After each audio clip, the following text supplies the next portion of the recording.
कल हमने लेबर के हवाले से बड़ा अहम टॉपिक डिस्कस किया था कि जो लेबर की कॉस्ट है वो किस तरीके से कैलकुलेट होनी है, ख़ास तौर पे आर्ली बेस सिस्टम में। तो हमने देखा कि आर्ली बेस सिस्टम में जब हम किसी भी वर्कर की वेजेस कैलकुलेट करते हैं तो हम उसकी नॉर्मल वेजेस को देख रहे होते हैं। ये पहले हमने डायरेक्ट वर्कर्स की वेजेस कैलकुलेट की,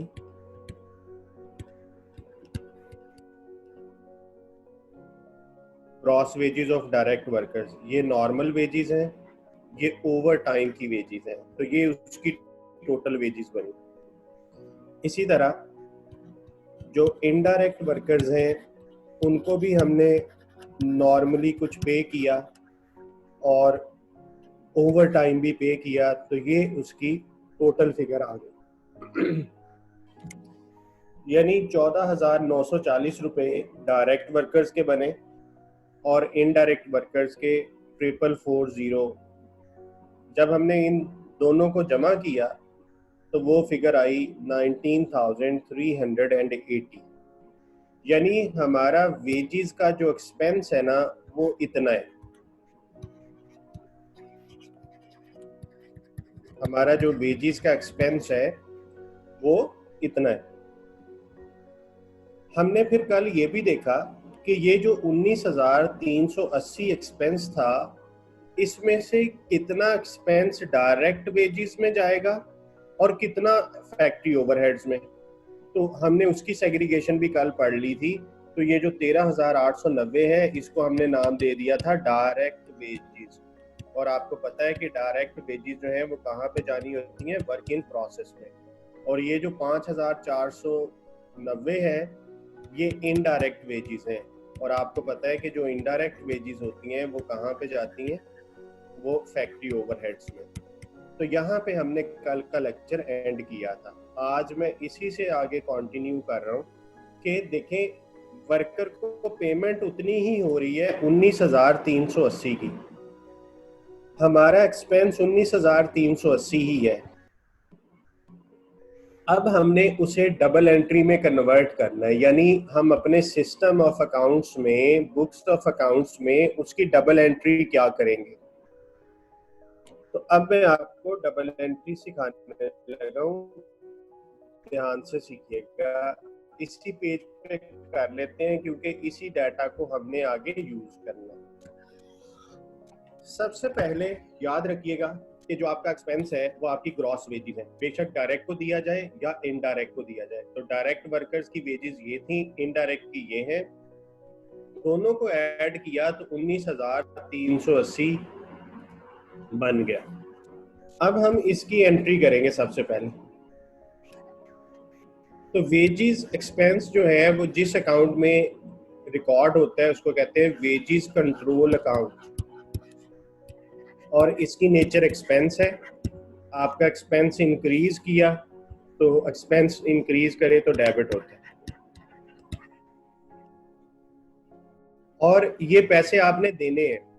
तो एक अकाउंट बनेगा वेजेस पेएबल अकाउंट, यानी ये मेरी लायबिलिटी भी है। तो लायबिलिटी इंक्रीज हुई तो लायबिलिटी इंक्रीज होने पे क्रेडिट होता है। तो ये जो एंट्री आपने की है, ये आपने क्या चीज रिकॉर्ड की है, रिकॉर्डिंग ऑफ ग्रॉस वेजेस। बहुत सिंपल सी एंट्री है कि आप वर्कर्स की, दोनों वर्कर्स की ग्रॉस वेजेस कैलकुलेट कर लें, उनका जो सम होगा उससे डबल एंट्री कर लेनी है, wages control account debit, wages payable account credit. अब लेट्स से कि ये महीने के आखिरी दिन था, तो हमने 31 मई को ये एंट्री कर ली। सपोज करते हैं ये मई के महीने का डाटा था, तो 31 मई को हमने हिसाब करके ये एंट्री कर ली, wages control account debit, wages payable account credit. अब आपको पता है कि पेमेंट जो है वो 1-2 दिन के बाद या 3-4 दिन के बाद होती है। तो हमने जिस दिन एक्सपेंस क्लोज किया, हमने महीने के आखिर पे इसे क्लोज किया। अगर वीकली डाटा है तो वीक के आखिर पे हमने क्लोज किया। हम 1-8 दिन के बाद पे करते देंगे। तो जिस दिन हम पेमेंट करेंगे उस दिन की एंट्री कुछ और होगी। अच्छा, तो यहाँ तक सबसे पहला कॉन्सेप्ट हमने ये सीखा कि जो हमारा एक्सपेंस बनेगा ना वो बनना है 19,380 का, इसलिए हमने उसको लिखा वेजेस कंट्रोल अकाउंट डेबिट। फिर हमने ये देखा कि इस 19,380 में से कुछ चीजें डायरेक्ट वेजेस हैं, कुछ इनडायरेक्ट है। तो हमने वर्किंग की, ये डायरेक्ट लेबर कॉस्ट बन गई 13,890 और इनडायरेक्ट बन गई 5,490। अब ये जो आपने एक्सपेंस बनाया है वेजेस कंट्रोल अकाउंट का, अब हमने इस एक्सपेंस के दो हिस्से कर देने, इसको सेग्रीगेट कर देना है डायरेक्ट और इनडायरेक्ट में। ये जो अमाउंट है इस अमाउंट के दो हिस्से हो गए, डायरेक्ट वेजेस और इनडायरेक्ट वेजेस।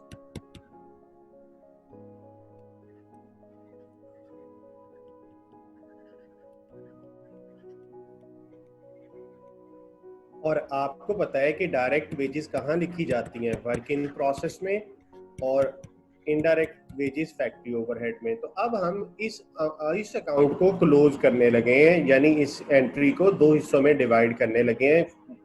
तो हम एंट्री करेंगे work in process account debit, factory overhead account debit और वेजेस कंट्रोल अकाउंट क्रेडिट।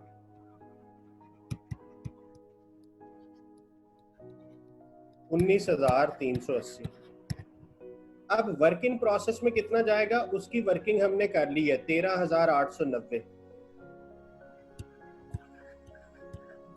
और फैक्ट्री ओवरहेड्स में कितना जाएगा उसकी भी वर्किंग हमने कल कर ली थी 5,490। तो ये दोनों अमाउंट डेबिट वाली वो इसके बराबर होंगी, और यही आपने पढ़ा था फंडामेंटल्स ऑफ फाइनेंशियल अकाउंटिंग में कि हर डेबिट के बराबर क्रेडिट होता है। तो ये किस चीज की एंट्री है, डिवाइडिंग या division of gross wages into direct and indirect, यानी जो आपकी ग्रॉस वेजेस थी उसको आपने दो हिस्सों में डिवाइड कर दिया कि इसमें से डायरेक्ट कितनी है और इनडायरेक्ट कितनी है। और डिवाइड करने के लिए अमाउंट कहाँ से आएगी, वो अमाउंट की वर्किंग आपको कल सिखाई थी। आज भी हम एक क्वेश्चन करेंगे उसमें ये कैलकुलेशन दोबारा हो जाएगी। तो देखें, जो आपका एक्सपेंस है हमने पहले उसे एक्सपेंस लिखा, फिर हमने उस एक्सपेंस के दो हिस्से कर दिए। ठीक है जी। अच्छा, अब इसी से आपको मैं एक और एंट्री समझा देता हूं। आपने कल एक कॉन्सेप्ट पढ़ा था नेट वेजेस का। आपको याद होगा कि नेट वेजेस किसके इक्वल हैं, gross wages minus all deductions. और डिडक्शंस हमने कल पढ़ ली थी कि डिडक्शंस प्रोविडेंट फंड की भी हो सकती हैं, डिडक्शन इनकम टैक्स की भी हो सकती है, और डिडक्शन इंश्योरेंस कंट्रीब्यूशन की भी हो सकती है, एनआईसी, नेशनल इंश्योरेंस कंट्रीब्यूशन। अब अगर यही सवाल है तो ग्रॉस वेजेस बनी 19,380। सपोज कर लेते हैं कि इस वर्कर का 1000 प्रोविडेंट फंड कटा, तो प्रोविडेंट फंड जो है 1000 आ गया। इनकम टैक्स जो है वो 380 हम ले लेते हैं, और नेशनल इंश्योरेंस कंट्रीब्यूशन 500। तो अब इस वर्कर की नेट वेजेस कितनी है, ये डाटा मैंने अज्यूम किया है कि सपोज कर लेते हैं ये दिया हुआ था। तो अगर हम ये सारी चीजें इसमें से लेस करें तो ये जो आंसर आएगा नेट वेजेस का वो होगा 17,500, यानी वर्कर को पेमेंट की जाएगी 17,500 की। जी बात पिक कर ली होगी आपने, मैं रिपीट कर देता हूं। कि नेट वेजेस जो हैं वो इक्वल होती हैं gross wages minus all deductions. Deductions में 3 तरह की डिडक्शंस हमने कल डिस्कस की थी कि प्रोविडेंट फंड, इनकम टैक्स और इंश्योरेंस कॉन्ट्रीब्यूशन अगर एम्प्लॉय पे करता है। तो ये सारी की सारी डिडक्शंस कौन सी हैं? पेड बाय एम्प्लॉय, यानी ये वो पैसे हैं जो एम्प्लॉय ने दिए हैं। एम्प्लॉय ने टैक्स दिया, एम्प्लॉय ने इंश्योरेंस कंट्रीब्यूशन दिया, एम्प्लॉय ने प्रोविडेंट फंड कंट्रीब्यूशन दिया। तो एम्प्लॉय की जेब से इतने पैसे आपने काट लिए, तो बाकी के पैसे उसको पे होंगे, नेट वेजेस। अब अगर देखें तो आपने अपनी लायबिलिटी बनाई हुई है इतनी, ये है लायबिलिटी आपकी। आप अब अपनी लायबिलिटी सेटल कर रहे हैं। सपोज करें कि मैं उसको आज 3 जून को सेटल कर रहा हूं, मैं आज पेमेंट करने लगा हूं, तो इसका मतलब है मेरी लायबिलिटी आ रही थी 19,380, तो मैं जब पे करूंगा तो लायबिलिटी कम होगी। तो मैं एंट्री करूंगा वेजेस पेएबल अकाउंट डेबिट 19,380 से, तो लायबिलिटी खत्म हो जाएगी। लेकिन मैं उसको कैश कितना दूंगा, या चेक दूंगा या बैंक ट्रांसफर होगा या कैश दूंगा? Cash account credit. याद रखिएगा कि वर्कर को हमेशा जो पेमेंट होती है वो नेट वेजेस के बराबर होती है। तो इसका मतलब है हम उसे कैश देंगे 17,500 का।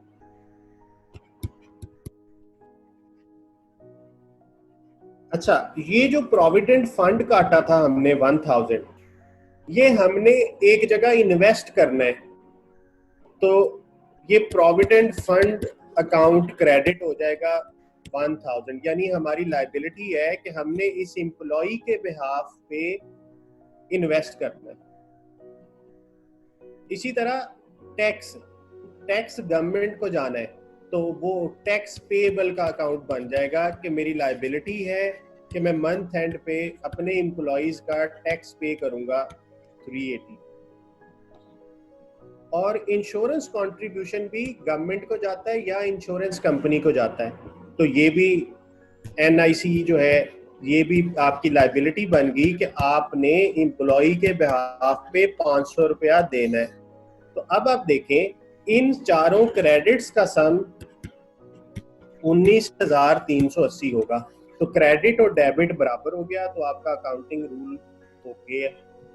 तो देखें हुआ क्या, हमने 3 स्टेप में इसकी रिकॉर्डिंग की है। सबसे पहले हमने ग्रॉस वेजेस बनाई, हमने एंट्री की wages control account debit, wages payable credit. फिर हमने जो डेबिट अमाउंट थी उसके 2 हिस्से किए, कुछ हिस्सा वर्क इन प्रोसेस को चला गया तो वर्क इन प्रोसेस डेबिट हो गया, कुछ हिस्सा फैक्ट्री ओवरहेड्स को चला गया, फैक्ट्री ओवरहेड अकाउंट डेबिट हो गया, और आपका वेजेस कंट्रोल अकाउंट खत्म हो गया। यानी डेबिट और क्रेडिट बराबर आ गए, तो लेजर में बैलेंस नहीं बचेगा, लेजर नील हो जाएगा। अब बच गई वेजेस पेएबल अकाउंट की फिगर।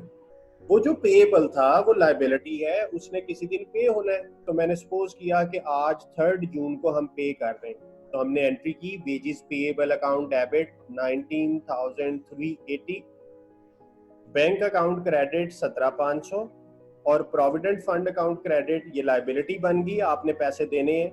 टैक्स पेएबल लायबिलिटी बन गई, आपने पैसे देने हैं। एनआईसी इंश्योरेंस कंट्रीब्यूशन ये आपके पास लायबिलिटी के तौर पे आ गया। अब ये जो टैक्स वगैरह होता है, ये प्रैक्टिकल पॉइंट आपको बता देता हूँ कि ये इसकी एक फिक्स डेट होती है, normally 10th of every month. हमने अपने एम्प्लॉइज के जितने टैक्स की डिडक्शन की होती है, हम 10 तारीख तक उसकी रिटर्न फाइल कर देते हैं और टैक्स जो बनता है हम पे कर देते हैं। इसी तरह इंश्योरेंस कंट्रीब्यूशन भी हम मंथली पे कर रहे हैं अगर, तो मंथली उसकी भी एक डेट होगी, वो हम मंथली बेसिस पे कर देंगे। यानी ये जो 3 चीजें हैं ये अभी लायबिलिटी स्टैंड कर रही हैं। जब हम इनको कल को पे करेंगे तो हम एंट्री कर लेंगे PF debit, tax debit, NIC debit and bank credit, यानी हम तीनों पेमेंट कर देंगे जी। तो ये एंट्री आपने याद रखनी है आपके लेवल पे सिर्फ ये आपको 3 पोर्शन आने चाहिए एंट्रीज के। पहला पोर्शन ग्रॉस वेजेस की रिकॉर्डिंग, दूसरा उस ग्रॉस वेजेस की segregation into direct and indirect, और तीसरा पेमेंट की एंट्री। तो ये तीनों एंट्री जो है ये आपने याद रखनी है। इसका बेशक स्क्रीनशॉट ले लें। हर क्वेश्चन में अमाउंट चेंज हो जाएंगी लेकिन अकाउंट्स यही रहेंगे।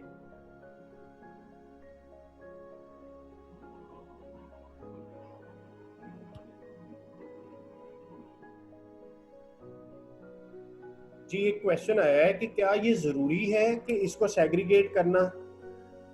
आपको याद होगा कि हमने शुरू के लेक्चर्स में कहा था कि कॉस्ट एंड मैनेजमेंट अकाउंटिंग जो है ये डिसीजन मेकिंग में यूज होती है। तो हमने कल को मुख्तलिफ डिसीजंस लेने हैं कि डायरेक्ट कॉस्ट कितनी थी, इनडायरेक्ट कॉस्ट कितनी है, क्योंकि डायरेक्ट कॉस्ट वो होती हैं जो कल को बचाई जा सकती हैं, अवॉइडेबल होती हैं ये। तो अगर कल को कोई डिसीजन जहाँ पे इसकी ज़रूरत हुई तो मैनेजमेंट अकाउंटिंग में इसकी सेग्रीगेशन ज़रूरी है कि इसमें से कितनी कॉस्ट डायरेक्ट है और कितनी इनडायरेक्ट है।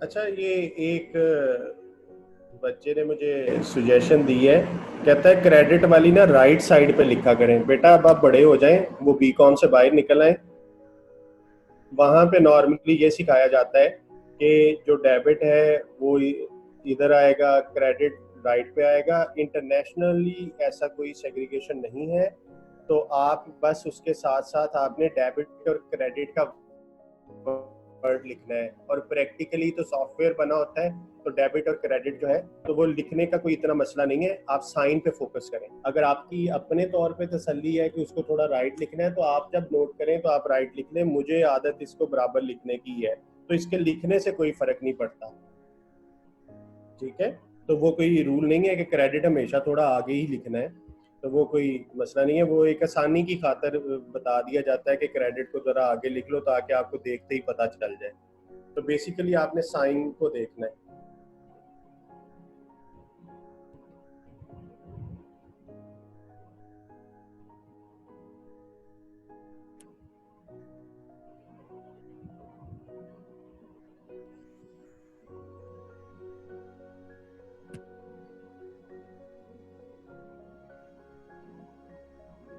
जी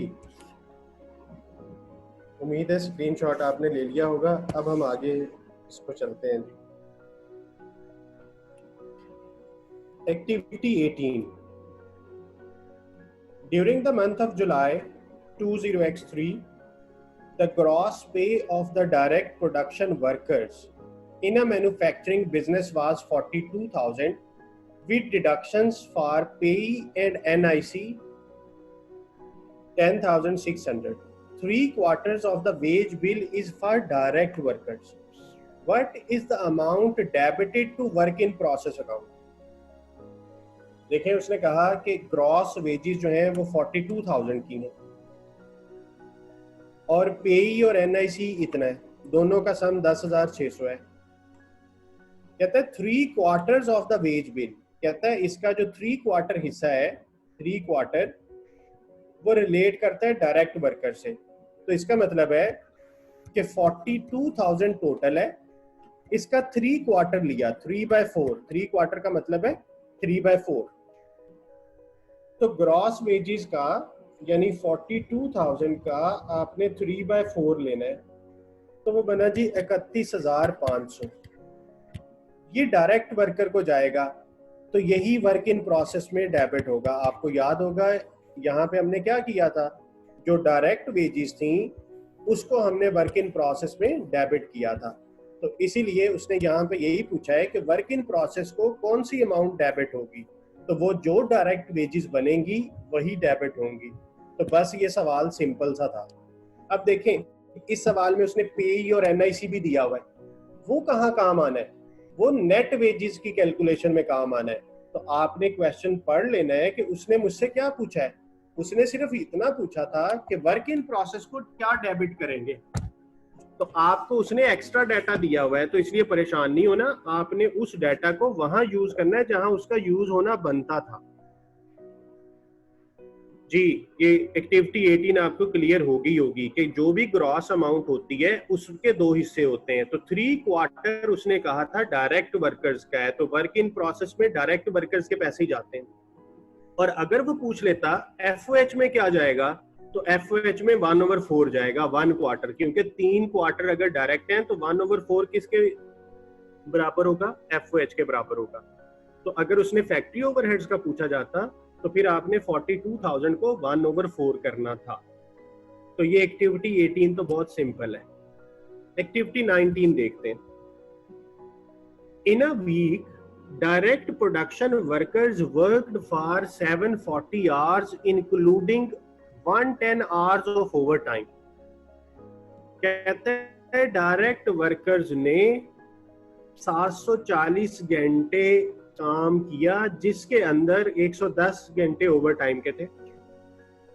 the indirect workers work for 300 hours, जो इनडायरेक्ट हैं उन्होंने 300 आवर्स काम किया, which included 40 hours of overtime, इसके अंदर ही 40 आवर्स ओवर टाइम भी है।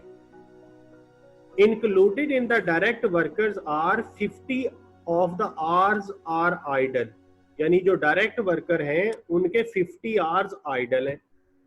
The direct workers have a basic rate of 8.4 and indirect workers has a basic rate of 6. All overtime is paid time plus 1/3, यानी overtime का जो rate होगा वो क्या होगा, टाइम प्लस 1/3। अब पहले हमने जितने सवाल किए उसमें हाफ होता था, लेकिन अब उसने कहा है 1/3 होगा। हमने बताना क्या है, what amount would be debited to production overheads account, यानी इनडायरेक्ट लेबर बतानी है सिर्फ। ओवरहेड्स में कौन सी चीज जाती है, जो इनडायरेक्ट लेबर कॉस्ट होती है, तो हमने सिर्फ उतना पोर्शन बताना है। तो बना लेते हैं।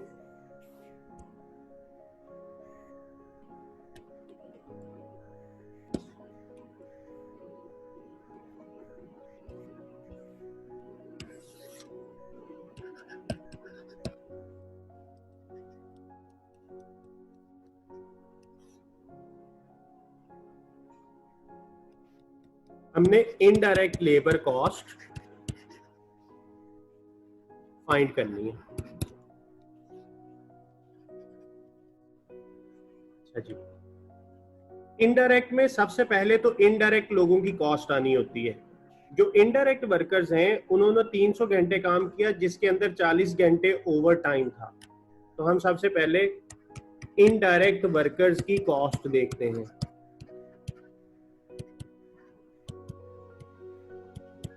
इसमें एक तो नॉर्मल वेजेस आएंगी उनकी, कि जो उनको हमने आम हालात में पे करना था, और फिर आएगी ओवर टाइम वेजेस। जो इनडायरेक्ट वर्कर्स हैं उन्होंने टोटल 300 घंटे काम किया जिसमें से उनका ओवर टाइम है 40 घंटों का। तो 300 में से 40 माइनस किया, 260 आ गया, और इनका नॉर्मल रेट है $6। अच्छा, जो 40 घंटे इन्होंने ओवर टाइम किया उस पे क्या रेट लगेगा, उसने लिखा था टाइम प्लस 1/3, यानी बेसिक प्लस बेसिक का तीसरा हिस्सा। तो इस 6 का जब 1/3 करेंगे तो वो 2 आएगा, 2 + 6 यानी 6 + 1/3। तो इसको सॉल्व करना है, तो ये 8 बनेगा। 8 को जब आप 40 से ज़रब देंगे तो 320 ये आ जाएगा, और ऊपर बच गया था 260, तो 260 को 6 से मल्टीप्लाई कर लें तो 1560 वो बन गया। तो ये हमने इनडायरेक्ट वर्कर्स के पैसे बना लिए, ये इनडायरेक्ट कॉस्ट होती है, सही है। अब उसके बाद क्या डायरेक्ट की कोई कॉस्ट भी इधर आनी होती है? बिल्कुल आनी होती है। डायरेक्ट वर्कर्स का जो आइडल टाइम होता है उसकी कॉस्ट भी इनडायरेक्ट है, कल हमने पढ़ा था। तो डायरेक्ट वर्कर्स ने 50 आवर्स आइडल काम यानी काम नहीं किया, सिर्फ पेमेंट ली है 50 आवर्स की, तो इसका मतलब हुआ कि आइडल टाइम कॉस्ट भी इनडायरेक्ट कॉस्ट है।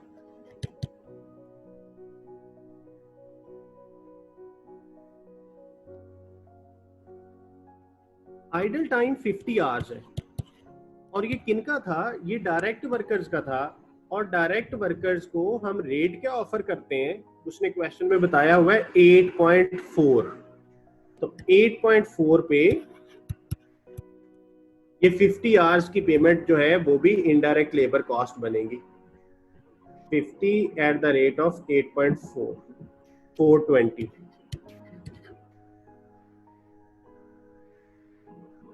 अच्छा, और भी कोई चीज आनी है?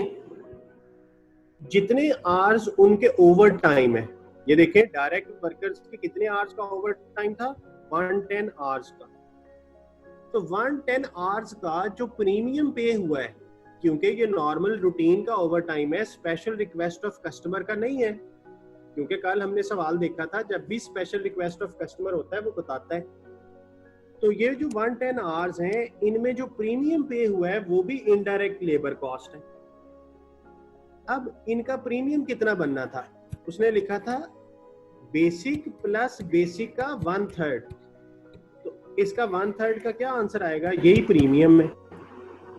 8.4 को 3 से डिवाइड कर लें तो ये प्रीमियम आ जाएगा 2.8। तो ये जो 2.8 है ये पर आवर प्रीमियम है। तो ये प्रीमियम इनडायरेक्ट कॉस्ट होती है, कल पढ़ा था हमने। तो इसका मतलब है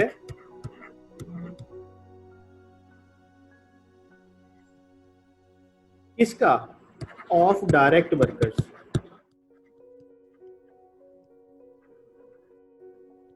वन 10 आवर्स का ओवर टाइम था एट अ रेट ऑफ 2.8।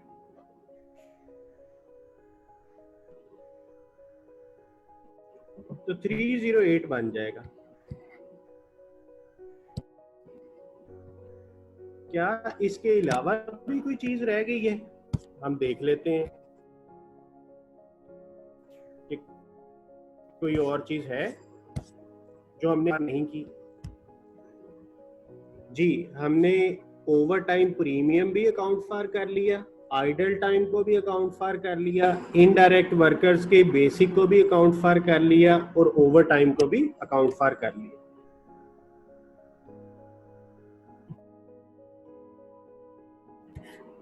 तो ये आपकी आ जाएगी जी टोटल इनडायरेक्ट वेजेस, और ये इन जाती हैं। और यही उसने पूछा था कि मुझे वो अमाउंट बता दो जो फैक्ट्री ओवरहेड अकाउंट को डेबिट की जाएगी। तो हम इसका आंसर जो है वो 2608 बताएंगे कि इतनी अमाउंट जो है वो एफओएच में डेबिट होगी। और अगर आपको कह दिया जाता कि ये बताएं कि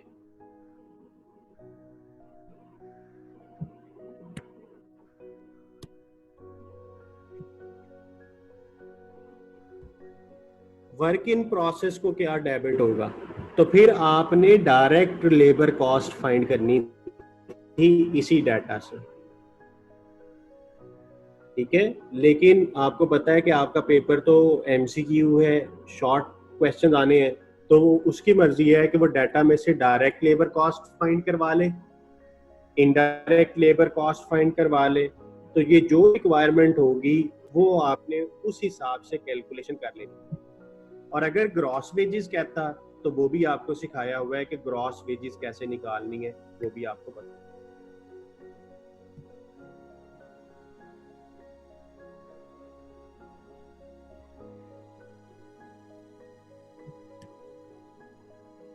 ओके, एक्टिविटी 20 करते हैं जी।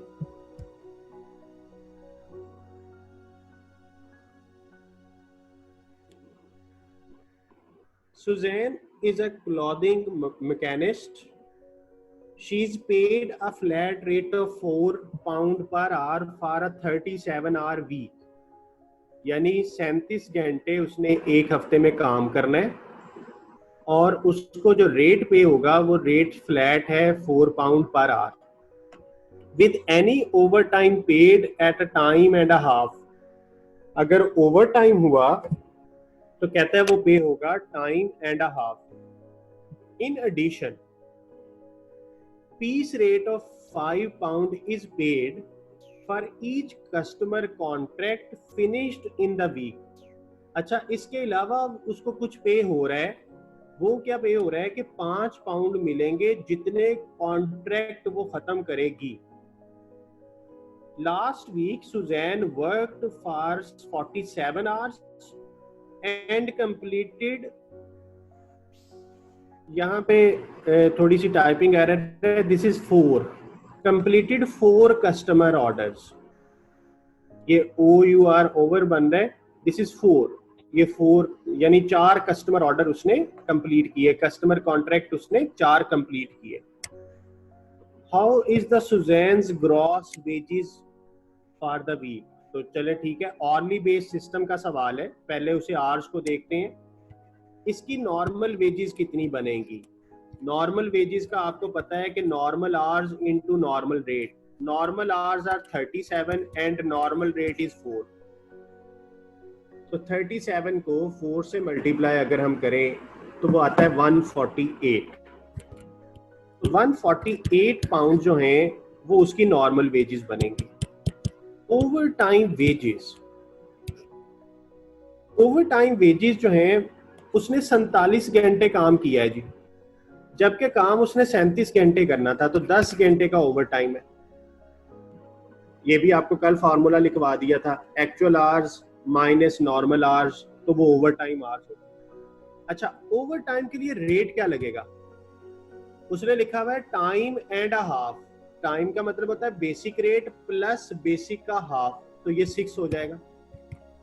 बेसिक रेट 4 है, 4 का हाफ 2 हो गया, तो 4 और 2 6 हो गया, तो 60 ये बन गया। ये उसकी ऑर्ली बेस्ड पेमेंट बन गई, यानी घंटों के हिसाब से। अब इस सवाल में एक नया कॉन्सेप्ट आ गया, in addition a piece work rate of 5 pound is paid for each customer contract. ये उसको एक अलग से चीज पे हो रही है, एडिशनल पेमेंट। ये पहले नहीं था, ये इसी सवाल में आया। तो ये एडिशनल पेमेंट है, लेकिन ये पेमेंट क्यों है। वो कहता है कि हमने 5 पाउंड रखा हुआ है एक कॉन्ट्रैक्ट के अगेंस्ट, और इसने कितने कॉन्ट्रैक्ट्स पूरे किए इस वीक में, 4 कस्टमर कॉन्ट्रैक्ट्स। तो इसका मतलब है कि एक कॉन्ट्रैक्ट पे 5 पाउंड, तो 4 कॉन्ट्रैक्ट इसने पूरे किए, तो 20 पाउंड इसको एडिशनल भी मिलेगा। तो अब इसकी ग्रॉस वेजेस ये हैं। तो इसकी ग्रॉस वेजेस का टोटल कर लें,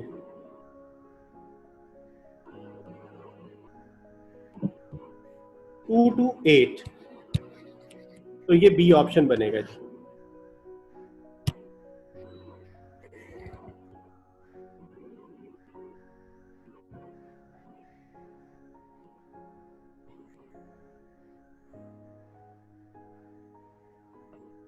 अच्छा जी, एक क्वेश्चन है कि क्या सर पेपर के टाइम पे क्लास होगी कि नहीं।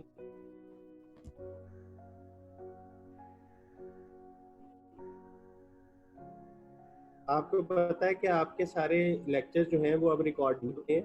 आप लोग अगर क्लास होती भी है तो आपको रिकॉर्डिंग उसकी मिल जाएगी, आपने पेपर के बाद सुन लेना है। पेपर वाले दिन कम से कम आप ना सुने, बाकी आपके पास जो बाकी का टाइम होता है उसमें तैयारी करें और अपने पेपर्स पे भी फोकस करें साथ साथ। तो अगर क्लास होती भी है तो उसकी रिकॉर्डिंग मौजूद होगी, तो उसको आप फिर किसी अल्टरनेट डे पे, जैसे आपकी क्लासेस फर्स्ट 3 डेज होती हैं, तो लास्ट 3 डेज में या इवन रात के टाइम किसी टाइम आप सुन लें और बाद में फिर डिस्कस कर लीजिएगा क्वेश्चन आंसर्स को।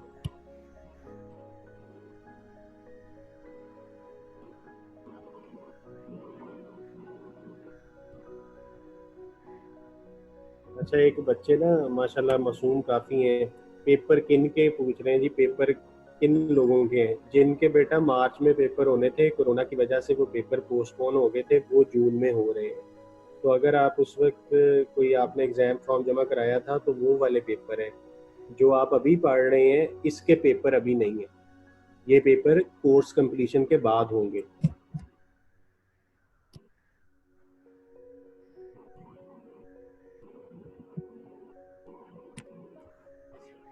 ओके जी, ये हमने 20 एक्टिविटीज कर ली हैं और इनमें सारे तरह के कॉन्सेप्ट्स आ गए हैं। इसका भी स्क्रीनशॉट ले लें, ये 20 वाली एक्टिविटी का, इसका सोल्यूशन यहाँ पे साथ ही हो गया। और 19 जो है वो मैं आपको उस पेज पे ले जाता हूँ, 19 को भी आप स्क्रीनशॉट में सेव कर लें।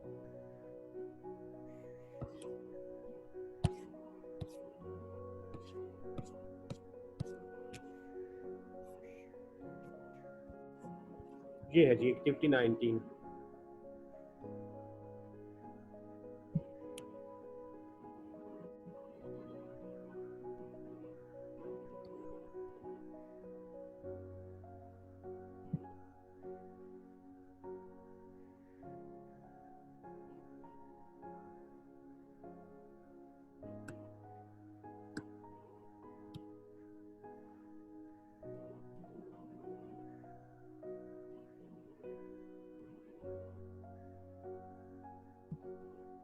वेबसाइट पर लेक्चर पूरे नहीं है, आधे आधे हैं, क्या मतलब है इसका कि हाफ लेक्चर अपलोड हुआ है? ऐसा तो नहीं हो सकता, या कुछ दिन के मिस है? मुझे बताएं आप कि हाफ है या कुछ डेज मिसिंग है।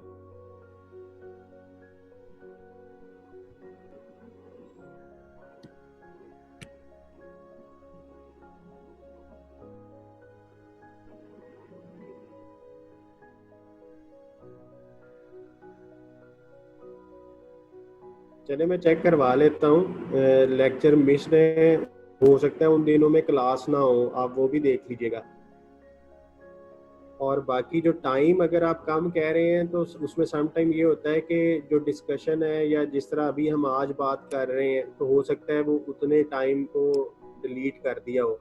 जैसे कल मैंने ब्रेक दी थी तो मैंने रिकॉर्डिंग पॉज कर दी थी, तो जब मैंने उसे दोबारा स्टार्ट किया तो फिर वो मैंने उसे स्टार्ट किया तो वो लेक्चर का टाइम डेफिनेटली फिर 2 आवर्स नहीं होगा, 2 आवर्स से कम होगा। तो इस तरह के इश्यूज हो सकते हैं, वैसे टॉपिक नहीं कटे होंगे। चले मैं चेक करा लेता हूँ, अगर क्लास हुई थी और अपलोड नहीं हुई तो वो देख लेते हैं। बाकी मेरे अपने गूगल क्लास में तो सारा अवेलेबल होता है, मैं तो फौरन क्लास के बाद अपलोड कर देता हूँ। इससे ऑनवर्ड का तो इशू नहीं है, जो पिछला रह गया है वो इंशाल्लाह चेक कर लेते हैं।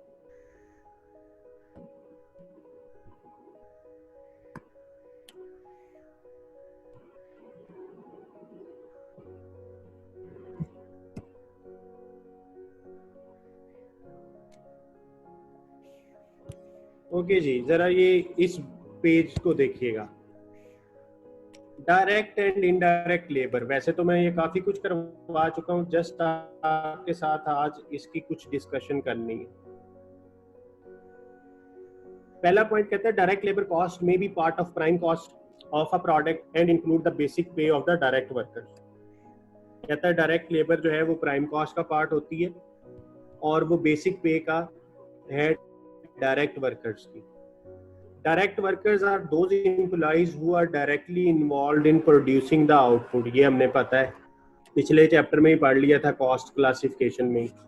Indirect labour cost make up the part of overheads. ये भी हमें पता है कि जो इनडायरेक्ट कॉस्ट है वो ओवरहेड्स का पार्ट होती है। And include the basic of indirect workers, ये बिल्कुल बेसिक डेफिनेशन दी है। Indirect workers are those employees who are not directly involved in producing the output of the business. For example, maintenance staff, factory supervisor and canteen staff. ये वो लोग हैं जो directly production में involve नहीं है but they are playing a supporting role. Indirect labour cost also include the following. अब ध्यान से सुनिएगा क्योंकि ऊपर वाले 4 पॉइंट तो बेसिक हैं जो हमें पता है। पहला पॉइंट कहता है कि इनडायरेक्ट लेबर कॉस्ट में ये चीजें भी होंगी। कौन सी चीजें होंगी? Bonus payment. बोनस क्या होता है? बोनस जो है वो एम्प्लॉय को एडिशनल पेमेंट की जाती है अदर देन सैलरी।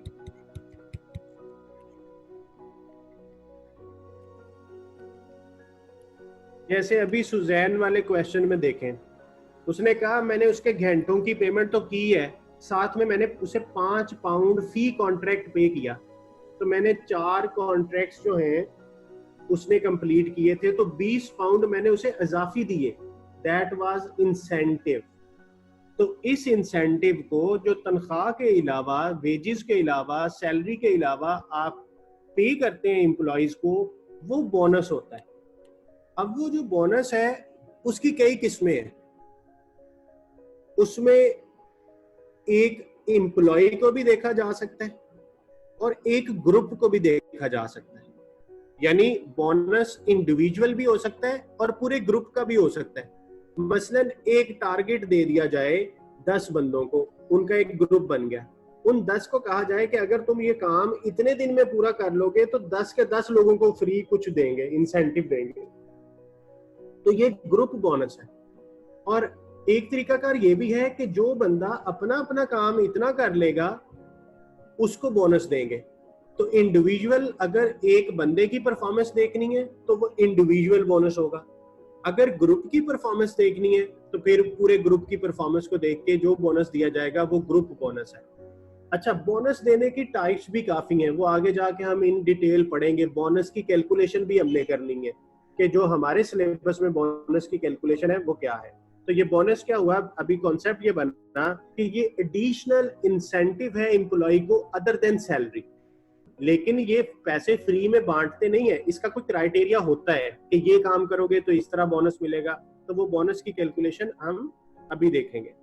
बल्कि पिछले सवाल में न्यूमेरिकली तो हमने देख ली है, सुजैन वाला जो एक्टिविटी 20 थी उसमें वो 5 पाउंड फी कॉन्ट्रैक्ट एक्स्ट्रा दे रहा था। घंटों के पैसे तो देने ही देने थे, प्लस कुछ अलहदा से भी दे रहा था, लेकिन उसने ऐसे नहीं कहा कि ये तुम्हें 20 में ऐसे ही दे दूंगा, नहीं, उसने कहा जितने कॉन्ट्रैक्ट कंप्लीट करोगे उस हिसाब से तुम्हें 5 पाउंड फी कॉन्ट्रैक्ट दूंगा। अच्छा जी, बेनिफिट कॉन्ट्रीब्यूशंस। बेनिफिट कॉन्ट्रीब्यूशन जो है ये भी एक तरह की पेमेंट है जो एम्प्लॉय को की जाती है, कोई बेनिफिट है, ठीक है, जैसे टेलीफोन चार्जेस, कोई अदर एंटरटेनमेंट एम्प्लॉय को पे कर रहे हैं तो वो आपका इनडायरेक्ट लेबर कॉस्ट।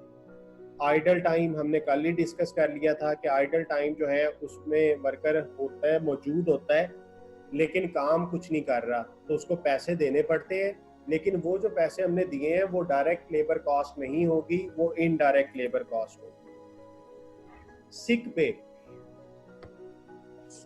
सिक पे भी एक मतलब पेमेंट की टाइप है कि वर्कर बीमार हुआ तो उसको आपने कुछ पे किया, तो वो भी जो पेमेंट है वो सिक पे आपकी जो है वो इनडायरेक्ट लेबर कॉस्ट होगी।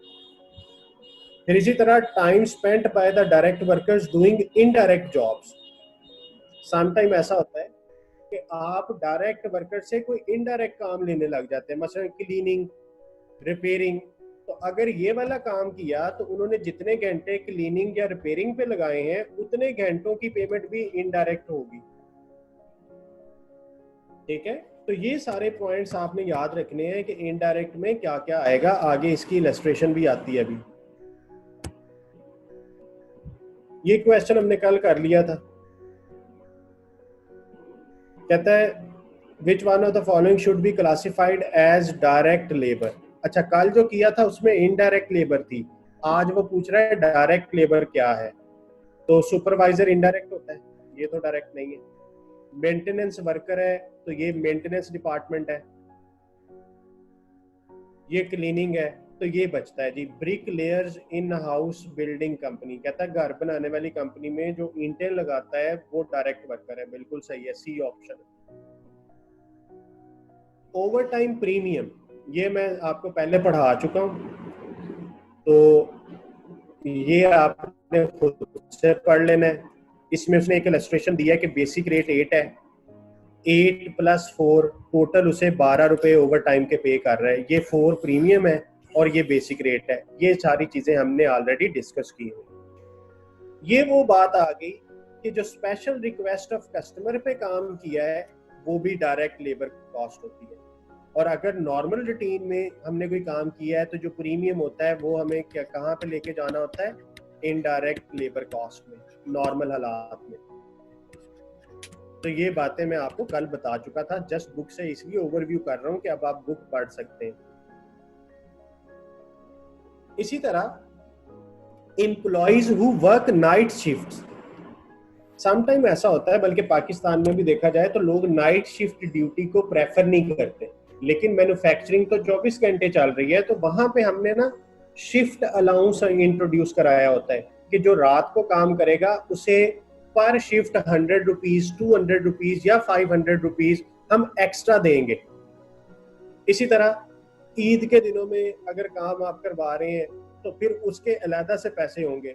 तो इसको कहते हैं एंटी सोशल आवर्स, यानी जो हम नॉर्मली हमारा ऑफिस टाइम होता है वो 9 to 5 है, लेकिन अगर आप 9 to 5 के अलावा से भी काम लेना चाह रहे हैं तो वो फिर आपकी शिफ्ट, अगर आपकी पॉलिसी है, ये जरूरी नहीं है कि हर ऑर्गेनाइजेशन में ऐसा हो, तो अगर कोई आप ऐसा पे कर रहे हैं तो वो पेमेंट भी आपकी इनडायरेक्ट लेबर कॉस्ट होगी, बेशक डायरेक्ट वर्कर को पे की जाए। अच्छा जी, इस इलस्ट्रेशन को देखते हैं। V is a direct labour, कहता है वियाना जो है वो एक डायरेक्ट लेबर है।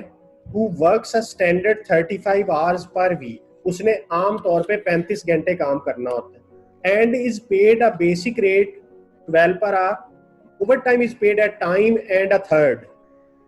इस बात का सवाल हल करते हुए ध्यान रखना है कि टाइम एंड अ हाफ है, टाइम एंड अ थर्ड है, टाइम एंड अ फोर्थ है, या टाइम एंड अ डबल है, कुछ भी हो सकता है।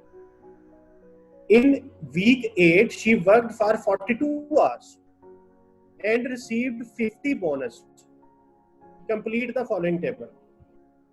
अब हमने डायरेक्ट और इनडायरेक्ट बनाना है, ये टेबल उसने हमें दे दिया। अब गौर से देखिएगा, ये जो 35 घंटे की उसकी पेमेंट है 12 के हिसाब से, ये तो डायरेक्ट है, इसमें कोई शक नहीं है, क्योंकि इसने कोई आवर्स आइडल नहीं हुए। तो ये जो 35 घंटे थे 12 के हिसाब से 420 उसकी डायरेक्ट बनी।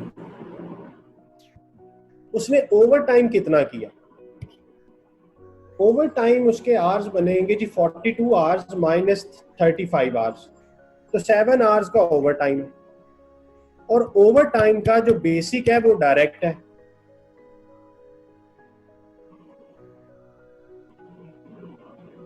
तो इसको आप जब 12 से मल्टीप्लाई करेंगे 84 बन जाएगा। अच्छा, जो प्रीमियम दिया आपने, प्रीमियम कितना दिया है? थर्ड, यानी 12 को 1/3 कर दें, 1/3 करें तो $4 का प्रीमियम दिया है।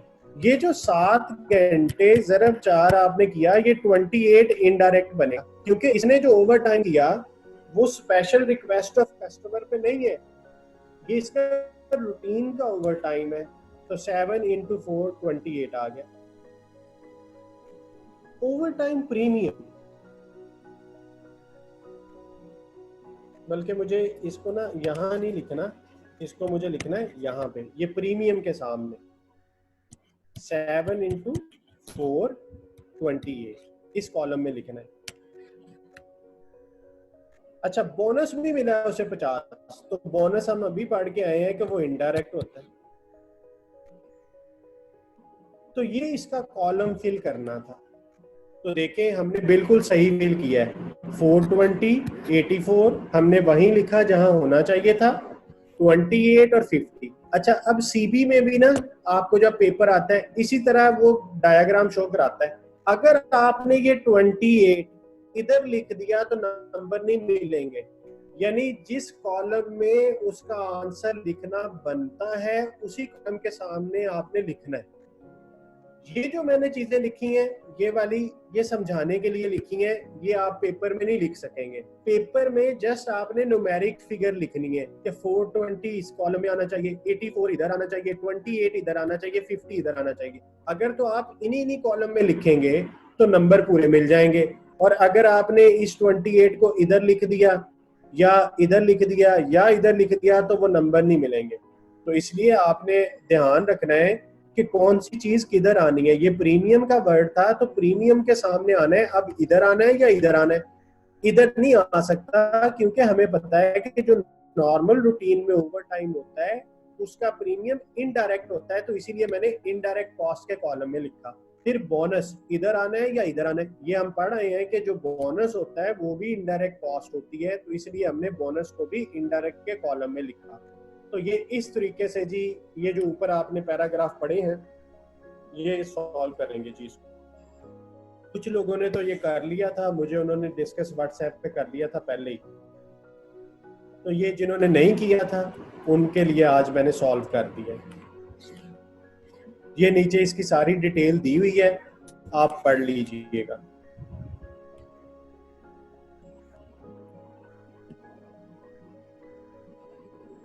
ओके जी, टेस्ट योर अंडरस्टैंडिंग 2 करते हैं।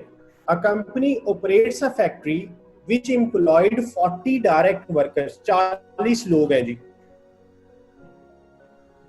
Throughout the 4-week period just ended, direct employees were paid at a basic rate of 4 per hour and 38 hours week.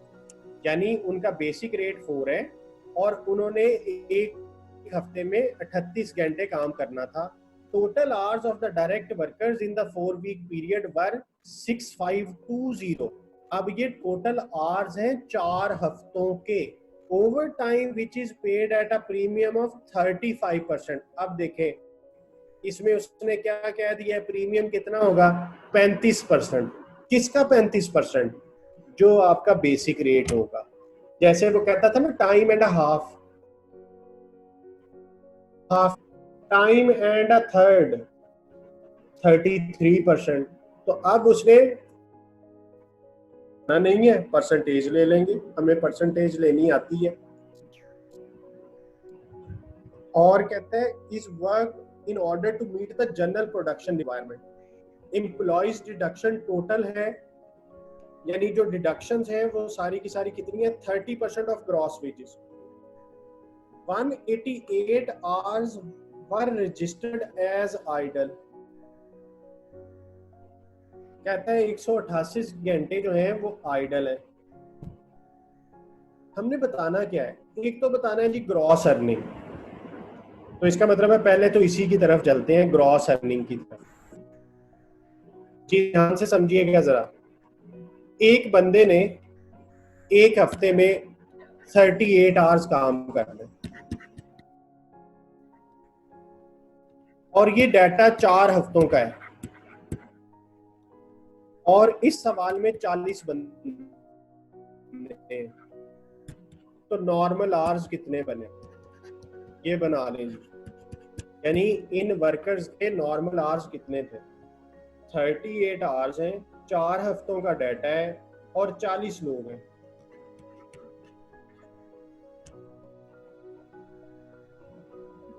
Actual hours 6528। Over time hours निकल आएंगे, इनका डिफरेंस।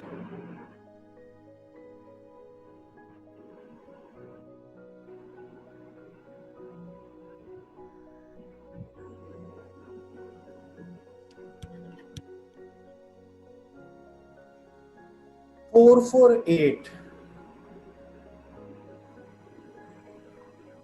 अच्छा, ये जो नॉर्मल आवर्स है इन पे क्या रेट लगना है, इन पे रेट लगना है जी 4। तो इसका मतलब है नॉर्मल वेजेस कितनी बन जाएंगी, 6080 इंटू 4, 24,320। ये जो है, सॉरी ये नहीं, ओवर टाइम वाले, ओवर टाइम पे रेट लगना है बेसिक रेट प्लस 35% भी इसका। तो मैं डायरेक्टली इसका 135% ले लूं तो भी वही आंसर आएगा। यानी एक तरीका ये था कि मैं 4 का 35% लूं तो वो बना 1.4। अब इस 1.4 में मैं 4 ऐड करूं तो आंसर बना 5.4। और अगर मैं डायरेक्ट कर लूं 4 को 135% से ज़रब दे दूं तो वो भी 5.4 ही आते हैं, और 5.4 को मैं मल्टीप्लाई कर दूं 448 से तो वो आ गया जी 2419.2, और इन दोनों का मैं टोटल कर लूं तो ये जी उसकी ग्रॉस वेजेस आ गई।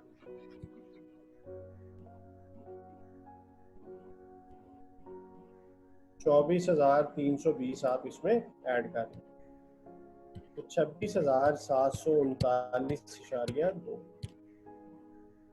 अच्छा, ये जो ग्रॉस वेजेस है यहाँ पे डेसिमल की कोई बात नहीं की गई, तो मैं इसको सिर्फ लिखूंगा 26,739।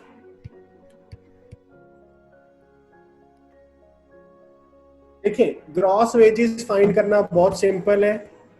हमने सबसे पहले नॉर्मल आवर्स देख लेने हैं और नॉर्मल रेट दिया होता है वो बना लेंगे, और फिर हमने ओवर टाइम आवर्स देख लेने हैं और ओवर टाइम का रेट निकाल लेना है, तो वो अर्निंग ग्रॉस वेजेस बन जाए। यहां तक किसी को कोई मसला नहीं।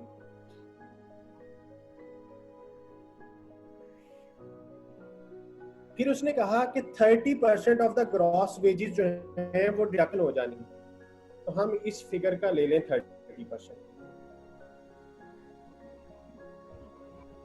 तो जब आपने इसका 30% लिया तो वो बना 8022। अब 26,739 में से आप 8022 माइनस करें तो नेट वेजेस कितनी बनी? 18,717।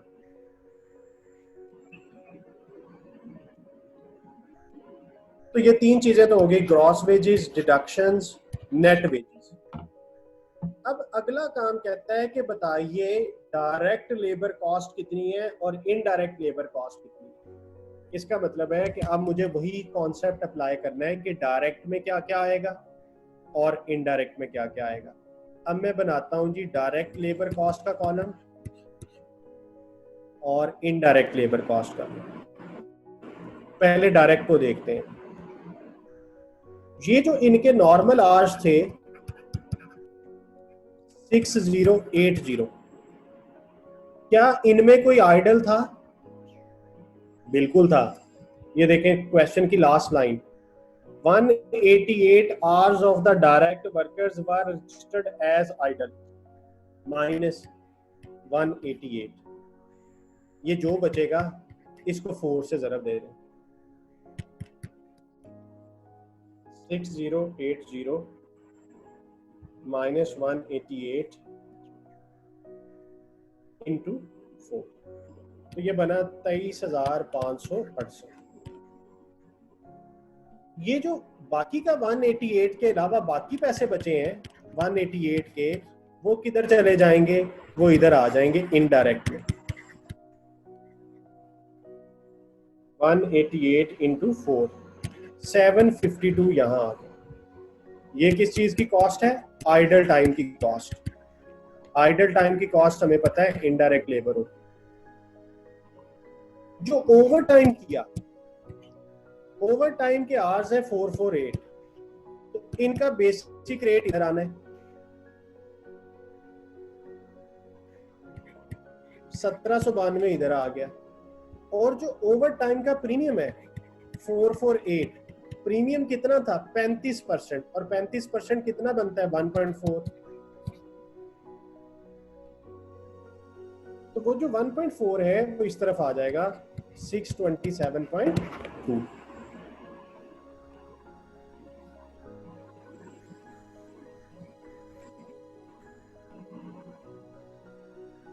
अब इसका टोटल कर लें तो ये टोटल डायरेक्ट लेबर कॉस्ट है, और इसका टोटल कर लें तो ये टोटल इनडायरेक्ट लेबर कॉस्ट है।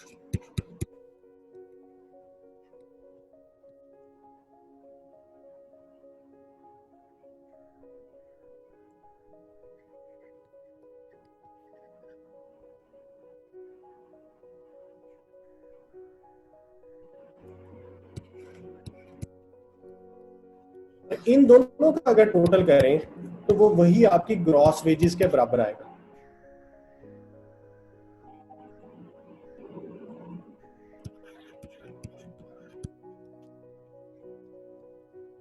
अगर ये बराबर है तो आपको वेरीफाई हो गया कि आपकी कैलकुलेशन बिल्कुल ठीक है।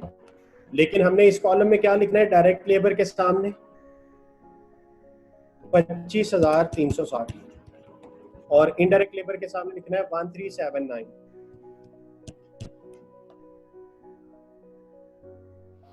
तो ये था जी, ये एक ऐसा क्वेश्चन है जो आपके सारे कॉन्सेप्ट्स क्लियर कर देगा कि अगर मुझे ग्रॉस वेजेस फाइंड करनी है तो मुझे सिर्फ ऊपर वाला पोर्शन सॉल्व करना है, दैट्स इट। अगर उसके फर्दर हिस्से करने हैं तो मुझे पता होना चाहिए डायरेक्ट में कौन सी चीज जाती है, इनडायरेक्ट में कौन सी चीज जाती है।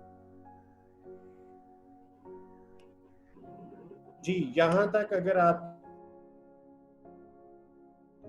अगर हमने ये देखना हो कि एम्प्लॉय ने कहाँ कहाँ काम किया है, किस प्रोडक्ट पे कितना काम किया है, तो उसकी डिटेल टाइम शीट वगैरह से मिल जाती है। तो अब मैं आपके साथ वो फॉर्मेट डिस्कस करता हूँ कि टाइम शीट में क्या होगा और इन सारी चीज़ों में क्या होगा। Time records. It is essential that the organization employ the relevant methods in both manufacturing and service industries to relate the labor cost incurred to work done. One of the way in which this can be done is to make a records of the time spent by the employee doing jobs. Time recording is required for both payment purpose and also for determining the cost charged to specific jobs. Job किसको कहते हैं? एक तो general meaning है ना job, जिसको आप समझते हैं कि जॉब करना, नौकरी करना। अकाउंटिंग में जॉब का मतलब है a special task on request of customer. Job किसको कहेंगे? A special task on request of customer.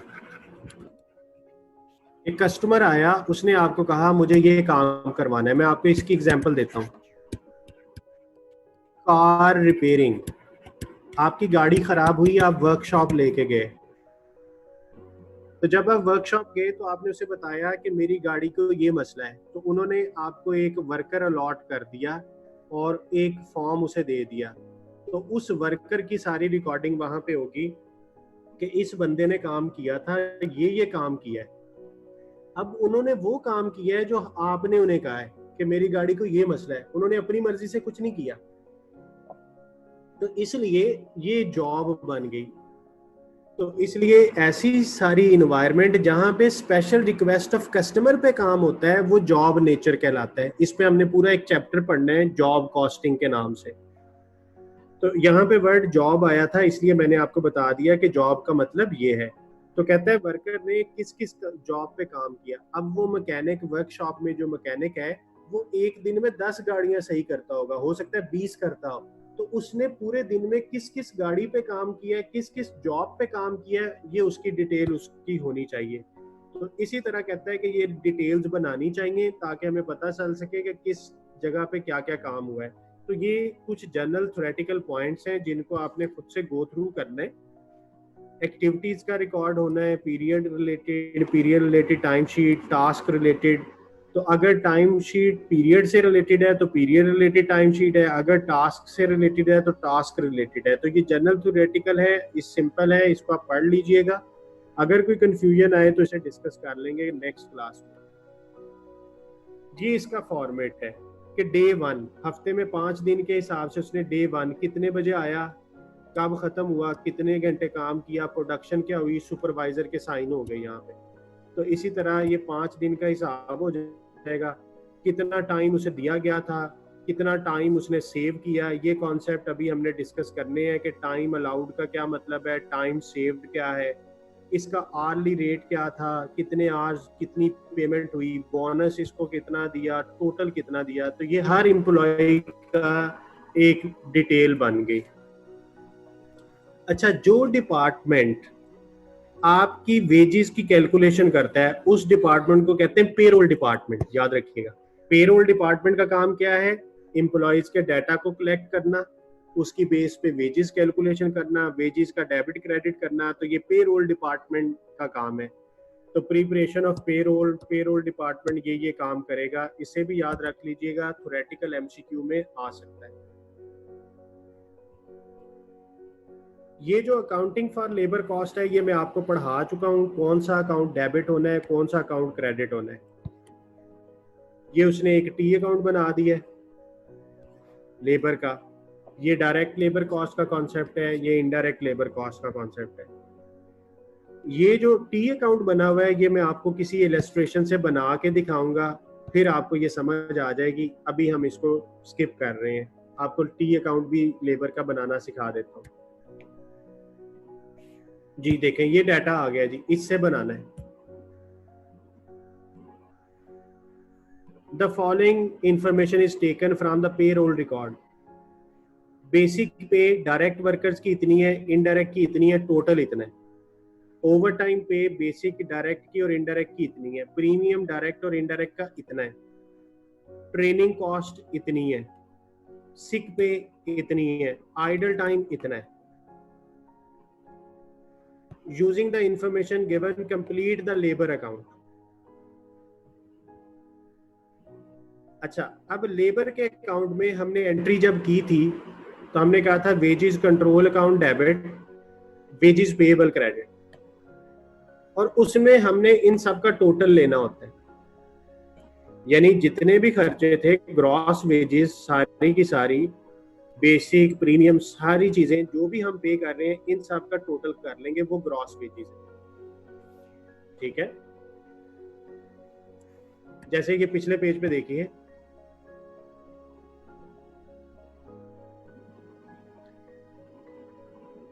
बल्कि मैं अपने हिसाब से कराता हूँ, आप ऐसा करें इन सब का टोटल करें। ये जो टोटल वाला कॉलम है इन सब का टोटल करके बता दें कि ये टोटल कितना बनता है। 60,000, 14,500, 7,250, 3750।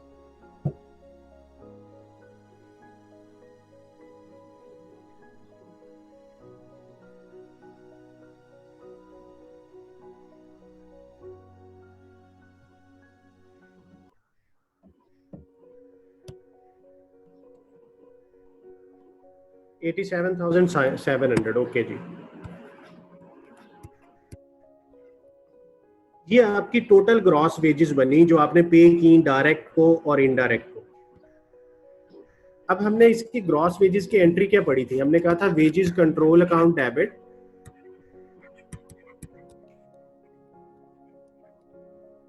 $87,700, और वेजेस पेएबल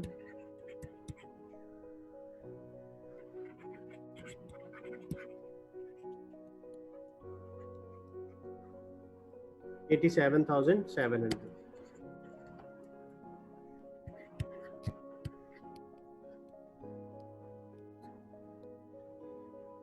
अब हमने वेजेस कंट्रोल अकाउंट की डेबिट साइड पे यहां पे लिखना है,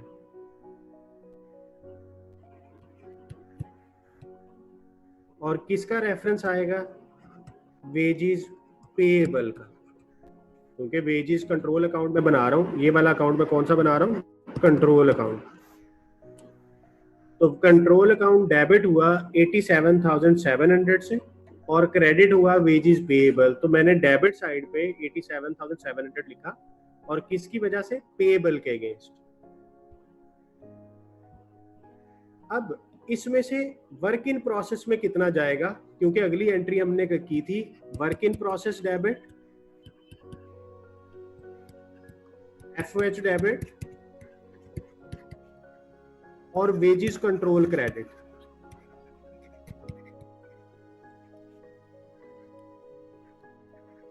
यानी ये जो 87,700 है इसको अब क्रेडिट दे देना है, किधर किधर, वर्क इन प्रोसेस में और एफओएच में। अब आपको आइडेंटिफाई करना आना चाहिए कि वर्क इन प्रोसेस में आना होता है डायरेक्ट लेबर।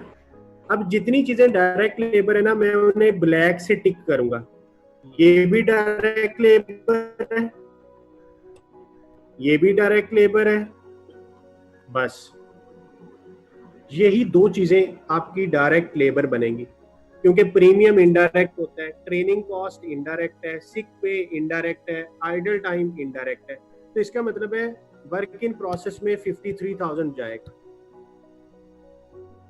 एक आपकी बेसिक और एक आपका ये। अच्छा, अब मैं ग्रीन से टिक करूंगा इनडायरेक्ट को, 17,000, 4500, 5,000, या बल्कि ऐसा करता हूँ इनके टोटल को टिक कर लेता हूँ, 72,550, 37,50, ये ग्रीन वालों को जमा कर लें आप, ये सारा ओवरहेड्स में चला जाएगा।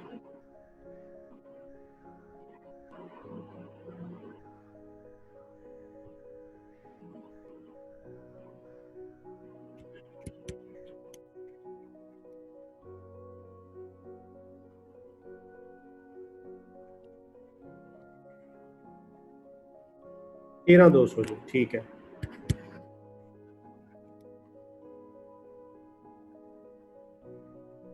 ये 13,200 काम नहीं आपने किया, मेरे ख्याल से तो ज्यादा बनता है। ये ग्रीन वाले टिक करने हैं सारे जो किए हैं।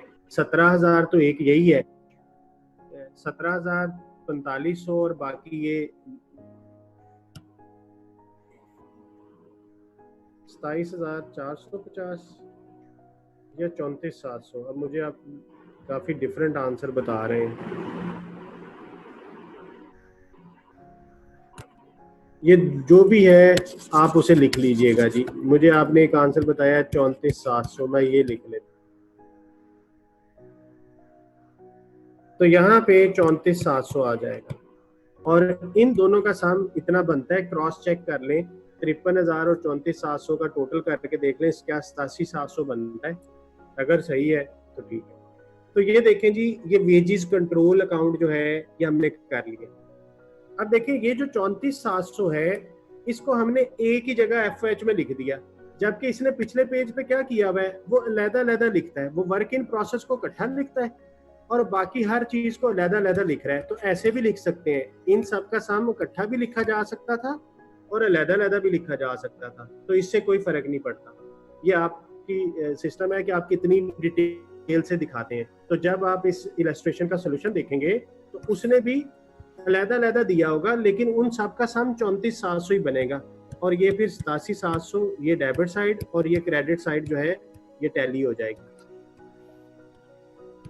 और इस अकाउंट में कोई बैलेंस नहीं बचेगा। और अगर यही अमाउंट पे कर दी जाए तो फिर बैंक आ जाएगा, यानी बैंक अकाउंट क्रेडिट और वेजेस पेएबल अकाउंट डेबिट। तो ये जी लेजर था कि लेजर इस तरीके से एंट्रियां पोस्ट होती हैं। तो एंट्रियां अगर हमें आ गई थी तो पोस्टिंग कोई मसला नहीं है, ये तो FFA में भी करते रहे हैं। बस आपको ये पता होना चाहिए कि मैंने कौन कौन सी कॉस्ट जो है वो डायरेक्ट बनानी है और कौन सी कॉस्ट इनडायरेक्ट बनानी है। बस CB में इतना की आपको काम आना चाहिए। ये रेम्यूनरेशन मेथड हम ऑलरेडी कर चुके हैं। टाइम रिलेटेड यानी hourly based system, output related piece work system ये हम कर चुके हैं। Straight piece work, differential piece work पढ़ लीजिएगा। ये उसकी इलस्ट्रेशन है, खुद से करनी है आपने, मैंने बहुत सारी करवा दी हुई हैं, सोल्यूशन मौजूद है। अच्छा, यहाँ पे ना गारंटीड पीस वर्क नहीं है, बुक के अंदर गारंटीड पीस वर्क नहीं लिखा हुआ, लेकिन आपके सिलेबस में है तो मैंने आपको करवा दिया होगा। तो गारंटीड पीस वर्क की इलस्ट्रेशंस भी हमने की थी। अब देखिए बुक का सीक्वेंस कैसा है, उसने कहाँ से शुरू किया कहाँ पे आके एंड कर रहा है। मैंने उसे एक लॉजिक के तहत लेके चला हूँ। अगर वो सारे कॉन्सेप्ट्स आते थे तो बुक का पहला पेज पढ़ने के काबिल हम थे, तो इसीलिए बुक के सीक्वेंस को मैंने पहले दिन फॉलो नहीं किया था। मैंने पहले आपको इस काबिल बनाया कि आप बुक्स पढ़ सकें, समझ सकें। तो अब हम जब देख रहे हैं बुक तो ऑलमोस्ट हमने सारा कुछ किया हुआ है। अच्छा जी, ये देखते हैं ये ग्राफ क्या कहना चाह रहे हैं। The following graph shows the wages earned by an employee during a single day. कहता है ये एक दिन की वेजेस हैं, ये वो वाई एक्सिस पे वेजेस ले रहा है और एक्स एक्सिस पे यूनिट्स ले रहा है। अच्छा, अगर आप देखें तो कहना ये चाह रहा है कि अगर इतनी प्रोडक्शन करेगा ना तो वेजेस पे कोई फर्क नहीं, लेकिन अगर इससे ऑनवर्ड प्रोडक्शन करेगा तो देखें वेजेस थोड़ी सी अपवर्ड चली गई हैं। अब इस हिसाब से हमें एक ऑप्शन लेनी है, which of the following remuneration system does the graph represents. आप पढ़े ध्यान से, मुझे आंसर बताएं, फिर मैं डिस्कस करता हूं।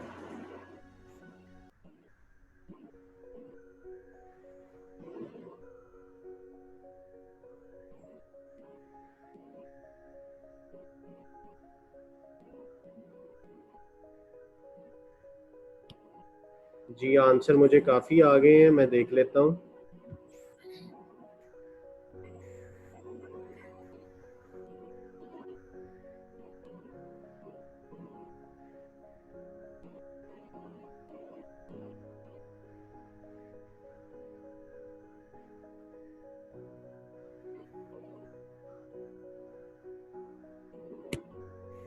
जी मिले जुले आंसर आ रहे हैं, डिस्कस करते हैं सारी ऑप्शंस को।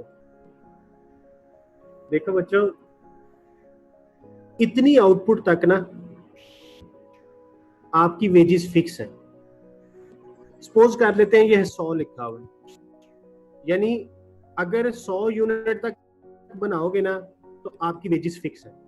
लेकिन अगर 100 से ज्यादा बनाओगे, ये यूनिट्स हैं क्योंकि यहाँ पे मेंशन किया हुआ है यूनिट्स हैं, तो इसलिए जिसमें आर्स आ रहा है ना वो तो ऑप्शन बन ही नहीं सकता। ये तो सरासर गलत है, आर वाली ऑप्शन गलत है। एक कुछ बच्चों ने बी भी टिक किया है, तो बेटा आप देख लें, यहाँ उसने क्लियर कट लिखा है कि ये आउटपुट है।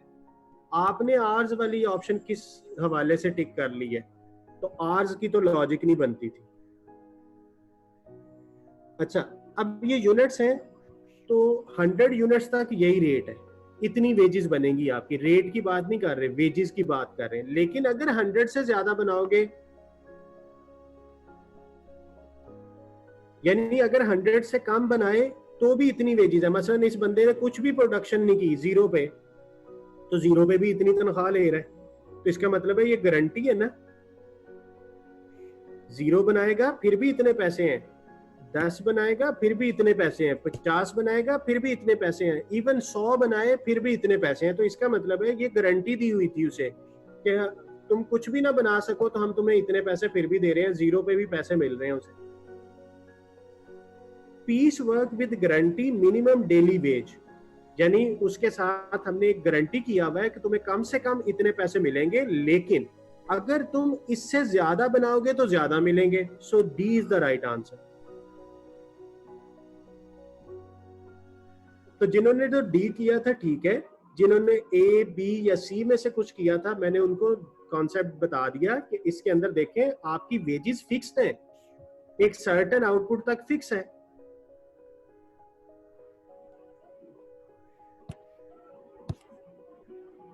ओके जी, incentive schemes. Incentive schemes, incentive कहते हैं फायदे को। तो ये मैं आपको बता चुका हूं कि मोस्ट कॉमनली जो इंसेंटिव होता है ना वो बोनस होता है, और बोनस इंडिविजुअल का भी हो सकता है और ग्रुप का भी हो सकता है। तो ये बात हम अभी आज लेक्चर में कर चुके थे कि इंडिविजुअल बोनस भी होता है, ग्रुप का भी होता है, और बोनस की कैलकुलेशन के मुख्तलिफ तरीके हैं जो अभी हम डिस्कस कर लेंगे।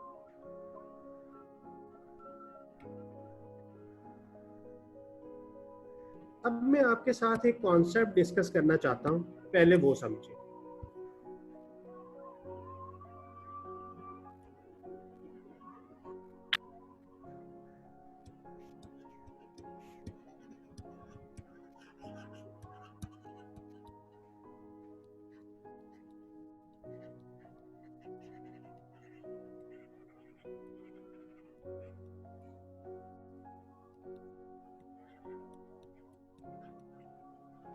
Time allowed to produce 1 unit, 2 घंटे का टाइम दिया गया था। इसको स्टैंडर्ड भी कहा जा सकता है, standard time allowed to produce 1 unit, यानी एक यूनिट को बनाने के लिए आपको 2 घंटे दिए गए।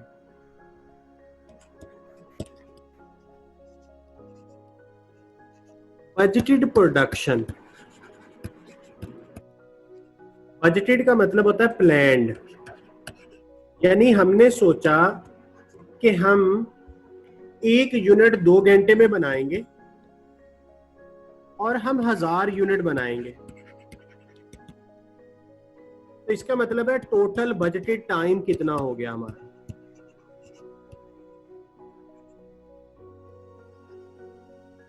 क्या करें, 2 को 1000 से ज़रब दे दें।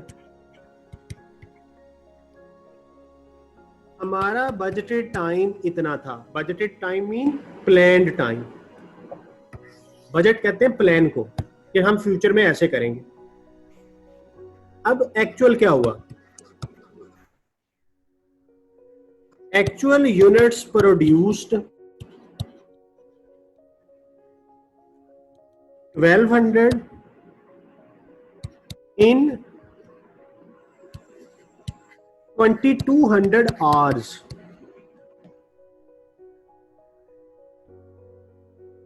हमने ये प्लान किया हुआ था, ये ऊपर वाला प्लान है हमारा, कि प्लान के मुताबिक 2 घंटे में 1 यूनिट बनना था।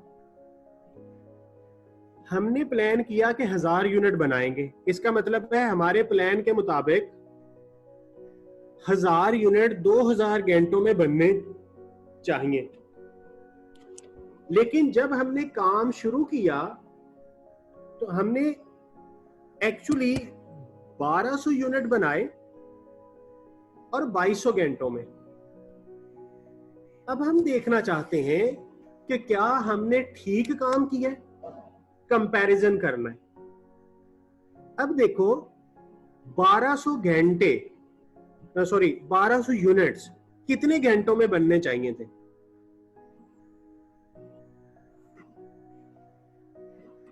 Time allowed for actual output. क्या मतलब बना इसका? कि जो मैंने एक्चुअल आउटपुट की है उस पे कितना टाइम मुझे दिया गया था। तो फॉर्मूला क्या बनेगा? Actual output multiplied by per unit standard time. कि आपको 1 यूनिट बनाने के लिए कितना टाइम दिया गया था?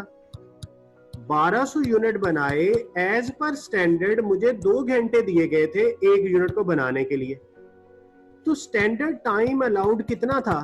2400 आवर्स। यानी मैंने इतनी प्रोडक्शन 2400 घंटों में करनी थी। बात पिक कर ली होगी आपने। Time allowed for actual output, यानी अगर मैं एज पर स्टैंडर्ड प्रैक्टिस चलता तो इतने यूनिट कितनी देर में बनने चाहिए थे। This will be known as time allowed for actual output. और मैंने कितना टाइम लिया? एक्चुअल टाइम टेकन, मैंने 1200 यूनिट 2200 घंटों में बना लिए। तो देखें, हमने जल्दी काम नहीं कर लिया। जो काम 2400 घंटों में होना था हमने 2200 घंटों में काम कर लिया। तो इट मींस हम एफिशिएंट हुए, हमने काम तेजी से कर लिया। तो बेसिकली हमने 200 आवर्स सेव किए। तो ये फॉर्मूला बना जी टाइम सेव्ड। आपने क्या सीखा? How to calculate time saved.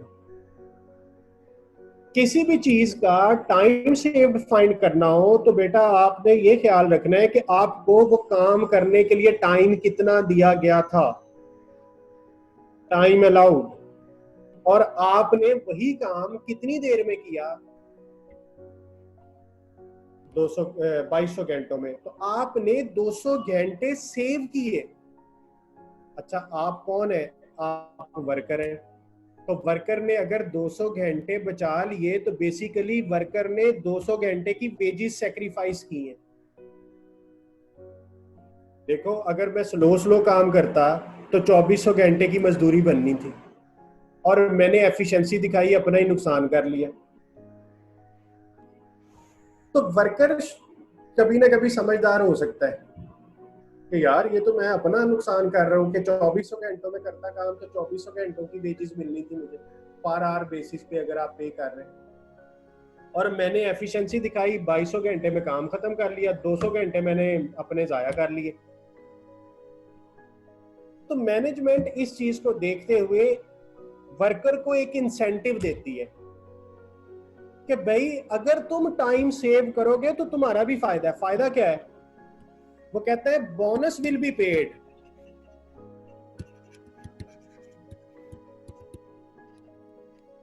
Eight 50% of time save, यानी जितना तुम टाइम सेव करोगे उसका 50% तुम्हें बोनस दे दिया जाएगा।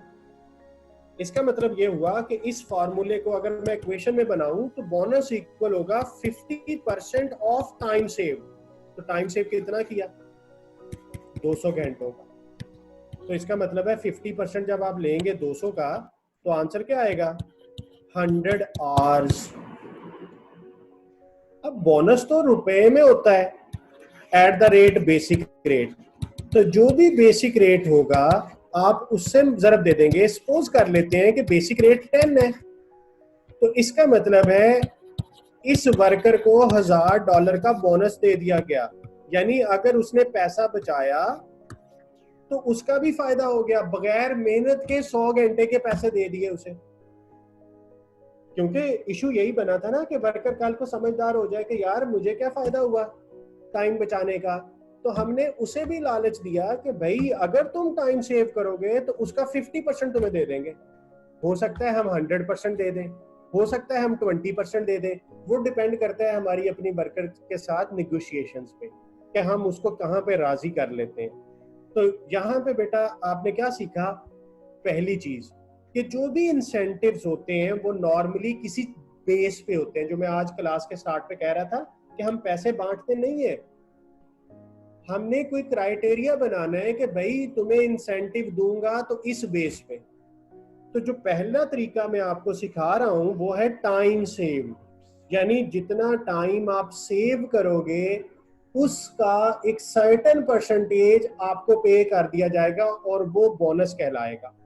तो टाइम सेव्ड पहला कॉन्सेप्ट है जो आपको आना चाहिए।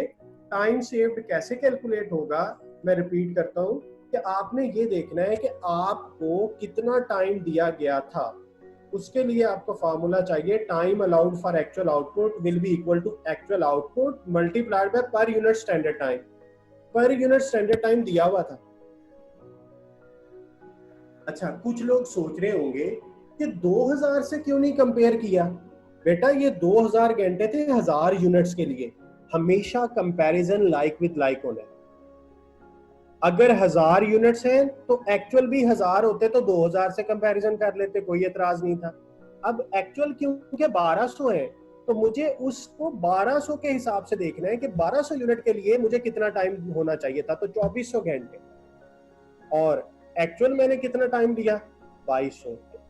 टाइम सेव हुआ। लेकिन अगर एक्चुअल टाइम 25 होता तो क्या कोई टाइम सेव होना था? नहीं, फिर बोनस नहीं बनना था उसका। तो इसका मतलब है वर्कर को बोनस लेने के लिए टाइम सेव करना जरूरी है। जितना टाइम सेव करेगा उस हिसाब से उसके बोनस की कैलकुलेशन होगी। अब मैं आपको नेक्स्ट पेज पे लेके जाता हूं। कहता है जी बोनस पे करेंगे। दो मेथड आपके सिलेबस में जो है, एक हेल्जे और एक रोवान। हेल्जे के मुताबिक बोनस की कैलकुलेशन का ये फार्मूला है। अच्छा, ये फार्मूला याद रखना थोड़ा सा मुश्किल है, लेकिन मैं लॉजिक बताऊंगा तो आपको याद हो चुका है ये। देखो, time allowed minus time taken, तो ये क्या हुआ? Time saved. इन दोनों का डिफरेंस क्या कहलाएगा? Time saved. और जब आपने उसे 2 से डिवाइड किया तो क्या मतलब बना? 50%। तो ये मैं पिछले पेज पे आपको करवाया हूं कि एक ऐसा मेथड जिसमें आप टाइम सेव्ड का 50% बोनस दे रहे होंगे, उस मेथड का नाम है हेल्जे बोनस स्कीम। एमसीक्यू में ये भी आ जाता है कि हेल्जे में कितने percent of the time save bonus दिया जाता है? 50% ऑफ द टाइम सेव। तो आपने करना क्या है कि आपने 50% ऑफ द टाइम सेव ले लेना है, वो ये बना, और उसको किससे जरब दे देनी है? Time rate. टाइम रेट से क्या मुराद है? Basic rate. तो जो पिछले पेज पे सवाल हल किया, जो 1000 आंसर आया, वो हेल्जे का बोनस की था। ये हेल्जे नाम है जी। अच्छा, एक दूसरे साहब रोवान। रुवान ने जो बोनस का फार्मूला दिया, उसने कहा टाइम टेकन को डिवाइड करें टाइम अलाउड से। मसलन अगर वही पिछला सवाल होता तो टाइम टेकन कितना था, आपने कितनी देर में बनाए थे, 2200 घंटों में, डिवाइडेड बाय टाइम अलाउड 2400, ठीक है, इनटू टाइम रेट यानी बेसिक रेट, वो मैंने लिया $10, इनटू टाइम सेव, तो पिछले सवाल में कितने घंटे सेव हुए थे, 200। तो अब इसको सॉल्व करें तो ये बोनस कुछ और आएगा। तो इसलिए आपने क्वेश्चन में देख लेना है कि उसने रुवान का है या हेल्जे का है। अगर रुवान कहा हुआ है तो फिर ये वाला फार्मूला यूज होना है, और अगर हेल्जे का बोनस प्लान का है तो फिर ये वाला होगा।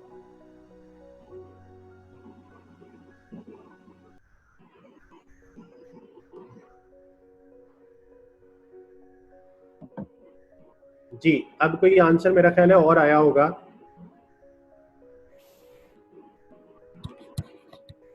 ये देख लीजिएगा इसका क्या आंसर आता है। तो ये फार्मूला आपने याद रखना है कि हेल्जे का बोनस कैसे आएगा और रुवान का क्या आएगा। तो क्वेश्चन अभी हम करेंगे, अभी तो प्रैक्टिस खत्म नहीं हुई, अभी तो टॉपिक चल रहा है, तो आगे जाके सवाल आएंगे बोनस की कैलकुलेशन के। अच्छा, इनके अलावा भी कोई सवाल आ सकता है, जैसे 50% तो हेल्जे ने कहा था, मैं कहता हूँ मेरी एक ऑर्गेनाइजेशन है वो 70% पे कर देती है, तो वो ऑर्गेनाइजेशन टू ऑर्गेनाइजेशन वेरी करेगा। तो अगर सवाल के अंदर वो खुद से लिख दे 40% ऑफ द टाइम सेव, तो आपने 40% लेना है। 60% ऑफ द टाइम सेव लिख दे तो आपने 60% लेना है। तो जो क्वेश्चन में लिखा होगा वो लेंगे। अदरवाइज अगर क्वेश्चन कह दे कि हेल्जे के अकॉर्डिंगली बोनस बनाए, तो फिर आपने 50% लेना है, और अगर रुवान के अकॉर्डिंगली कहे तो फिर ये वाला। तो ये दो चीजें आपने याद करनी।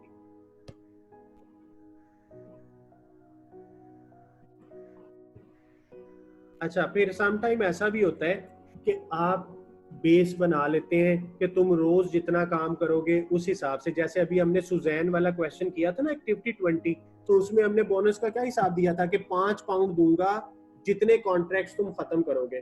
तो सुजैन ने 4 कॉन्ट्रैक्ट्स खत्म किए थे तो उसको 20 बन गए। इसी तरह शेयर ऑफ प्रोडक्शन भी हो सकता है कि जितनी तुम प्रोडक्शन करोगे उस हिसाब से तुम्हें इंसेंटिव देंगे। तो ये जो दोनों चीजें हैं ये आपको क्वेश्चंस में के अंदर वो ट्रिक बता देगा कि इस तरीके से आपकी बोनस की कैलकुलेशन होगी। मैं आपके सामने ये एक और सवाल कर देता हूँ। एक एम्प्लॉय का बेसिक रेट इतना है, time allowed for job A, यानी एक काम था। अब आपको पता है जॉब क्या होता है, special task on request of customer. 1 घंटे में उसने काम करना था, लेकिन उसने कितना टाइम लिया, उसने 36 मिनट में कर लिया।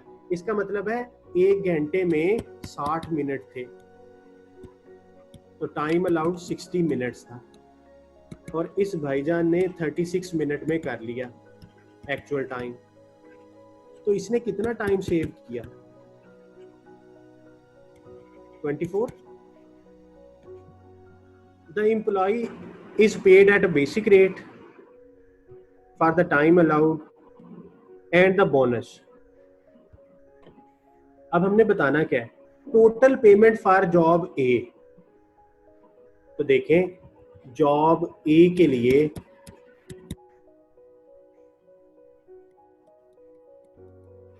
उसको क्या मिलेगा, उसको एक तो उसकी वेजेस मिलेंगी, वेजेस आर्ली बेसिस पे मिलेंगी, 36 मिनट्स।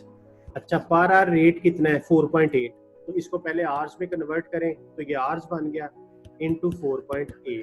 तो इस बंदे को इसकी मजदूरी इतनी मिलेगी, ये तो वेजेस हो गई, 36 डिवाइडेड बाय 60,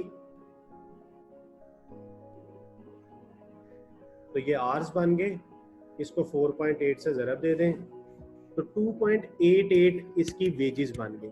अब इसने टाइम सेव्ड भी किया है। अब हेल्जे के मुताबिक अगर हम हेल्जे वाला बोनस लें तो हेल्जे कहता है जितना टाइम सेव करे उसका 50%, तो 24 इंटू 50%। अच्छा, 24 मिनट्स थे तो आवर्स में कन्वर्ट करने के लिए 60 और इंटू बेसिक रेट, तो यहां से इसका बोनस निकल आएगा 24 डिवाइडेड बाय 60, ये आवर्स बन गए, इसका 50% लिया इंटू 4.8, तो 0.96 इसका बोनस बन गया। तो इसके अंदर आप ये वाली फिगर 2.88 ऐड कर, तो 3.84 इसका बनेगा जी ग्रॉस वेजेस हेल्जे के अकॉर्डिंगली, 3.84। और अगर रोवान वाली स्कीम देखी जाए तो रोवान में उसको वेजेस तो उतनी मिलेंगी 2.88, लेकिन जो उसका बोनस होगा वो कुछ और होगा। वो बोनस हम इधर कैलकुलेट कर लेते हैं। Time taken 36 divided by time allowed 60, यही फॉर्मूला था ना, time taken divided by time allowed into basic rate into time save. तो time taken 36 divided by time allowed 60 into time save 24 into basic rate 4.8 into time save तो हो गया, ठीक है।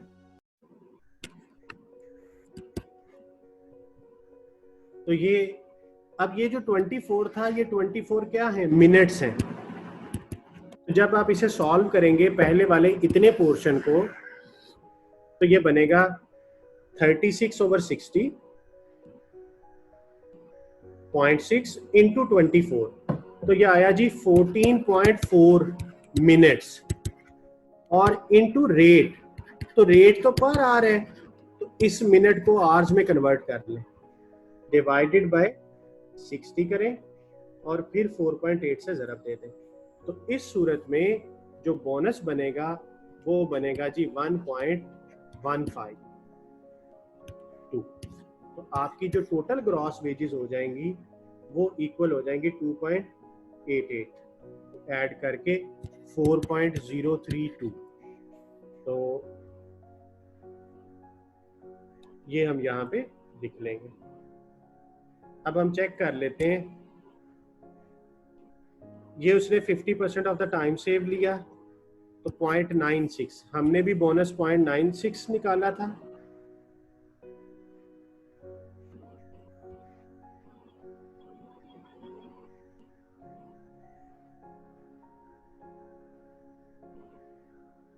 अच्छा यहाँ पे देखें, उसने वेजेस क्या लिए हैं, वेजेस उसने गलत कैलकुलेट कर ली है, उसने पूरे घंटे की पेमेंट ले ली है। नहीं जी, पूरे घंटे की पेमेंट नहीं आनी, उसने तो टाइम वहां पे सर्व किया 36 का, तो ये इसकी कैलकुलेशन सॉल्यूशन गलत है, ये आप देख लीजिएगा। हमने उसकी वेजेस हमेशा एक्चुअल टाइम टेकन पे पैसे देने हैं उसे, ठीक है, याद रखिएगा। वर्कर को हमेशा एक्चुअल टाइम टेकन पे पैसे मिलने हैं। तो 36 मिनट में उसने काम किया था, उसकी मजदूरी 36 मिनट की बनेगी, तो उसको एक्चुअल पेमेंट 3.84 की होनी है, ये 5.76 की नहीं होनी। क्योंकि देखो, अगर हम उसे पेमेंट भी पूरे घंटे की कर दें और बोनस हम उसे अलहदा से दे दें, तो ये तो हम अपना नुकसान कर रहे हैं। उसने 1 घंटा काम ही नहीं किया, लॉजिक ही नहीं बनती, तो 1 घंटे की पेमेंट नहीं करेंगे। तो ये सोल्यूशन आपने इसका नोट कर लेना है, क्योंकि इसका सोल्यूशन हमारे सोल्यूशन से डिफर कर गया है। तो ये बेसिक रेट जो है, ये उसने पूरे घंटे की पेमेंट कर दी है दोनों सूरतों में, तो ये इसने गलत किया है जी। ये 4.8 नहीं आता, ये 3.36 मिनट्स की वेजेस आएगी, जो कि 2.88 बनता है दोनों सूरतों में। बाकी हमारा जो बोनस है, बोनस उससे टैली है। बोनस की कैलकुलेशन हमारी 1.15 और 0.96 ये उससे टैली है। यहाँ पे उससे थोड़ी सी गलती होगी है टाइप करने वाले से, उसने पूरे 1 घंटे की पेमेंट ले ली है, तो 1 घंटे की पेमेंट नहीं आनी, उसने जितने मिनट काम किया है उतने मिनट के पैसे देने हैं उसे। ये बात आपको लॉजिकली समझ आ गई होगी कि हम हमेशा जब आर्ली बेस्ड पे काम कर रहे हैं तो हम उसके 1-1 मिनट का हिसाब रख रहे हैं, तो जितने मिनट वो काम करेगा उतने मिनट के पैसे होंगे उसे। जी, इसका स्क्रीनशॉट ले लें, क्योंकि इसका सोल्यूशन डिफर कर गया है। तो आप इसको, ये वाली फिगर्स आपने लिखनी है, 3.84 और 4.03। ये इसके मैंने साइड पे सोल्यूशन किया हुआ है। ये पहले वाला सोल्यूशन हेल्जे वाला है और ये दूसरे वाला सोल्यूशन जो है वो रोवान वाला है।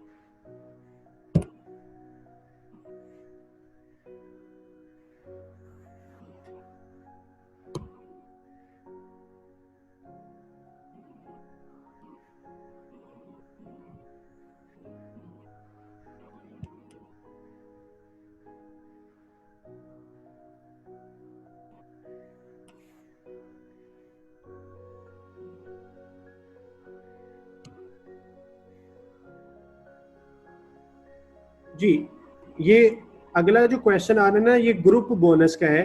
तो इसको मैं कल यानी अगली क्लास में डिस्कस करेंगे। ग्रुप बोनस जो है वो क्या चीज़ है। इसमें पूरे ग्रुप को देखना होता है, पूरे ग्रुप की परफॉर्मेंस के हिसाब से इसको करना है। तो इसको अभी हम छोड़ रहे हैं। और अगला टॉपिक जो है वो लेबर टर्नओवर का है, ये भी हम नेक्स्ट क्लास में देखेंगे। और बस ये आखिरी चीज़ें ही चल रही हैं।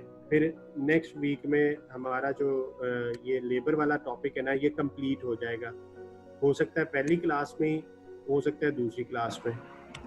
तो यहाँ तक अगर आप अभी कुछ डिस्कस करना चाहते हैं मेरे साथ तो मुझे बताएं, मैं आपके क्वेश्चंस को आंसर करता हूँ। 5-6 मिनट हैं अभी हमारे पास।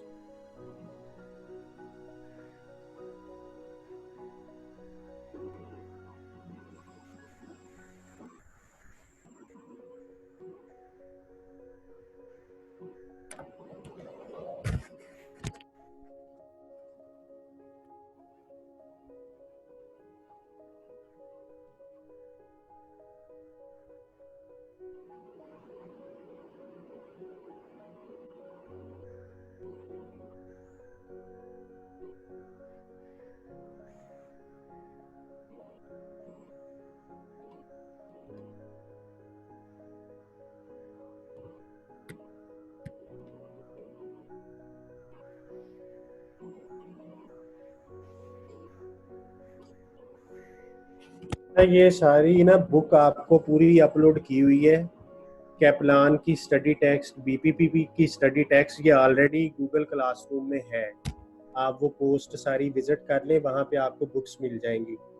ये मैं कोई हर दफ़ा नया नोट्स नहीं देता, जो नया देता हूँ वो मैं ऑटोमेटिकली अपलोड कर देता हूँ। जैसे कल वाली जो एक्टिविटीज़ थी वो मैंने गूगल क्लासरूम में अपलोड कर दी थी।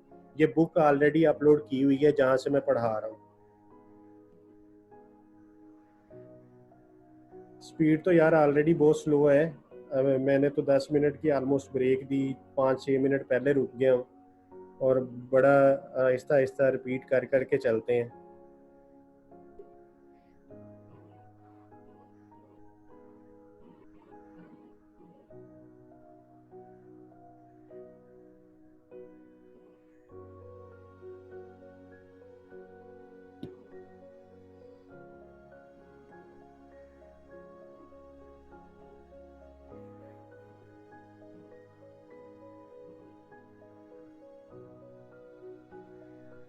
अच्छा, जिन लोगों को कोई मसला रह जाए, कोई पॉइंट स्किप हो जाए, तो वो रिकॉर्डेड लेक्चर बाद में सुन लिया करें।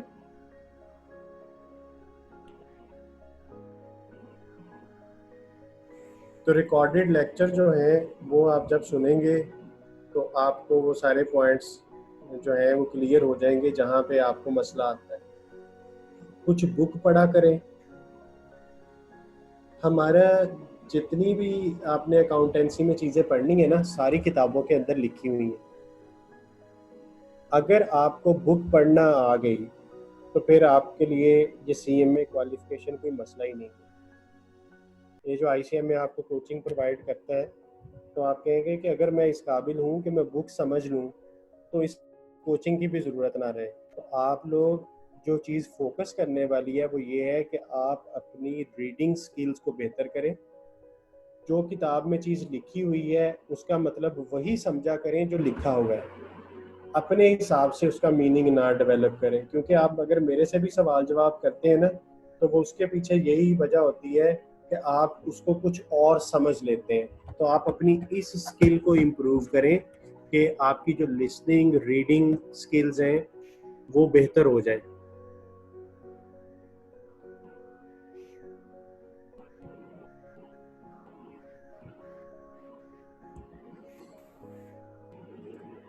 बाकी जिन लोगों के पेपर्स हैं वो पेपर्स की तैयारी भी करते रहें। उतने दिन क्लास का काम सिर्फ रिवीजन की हद तक कर लिया करें कि आपको रिवाइज हो, ताकि आप बाद में जब पेपर से फ्री हो जाएं तो आप अच्छे तरीके से उसे कर लें।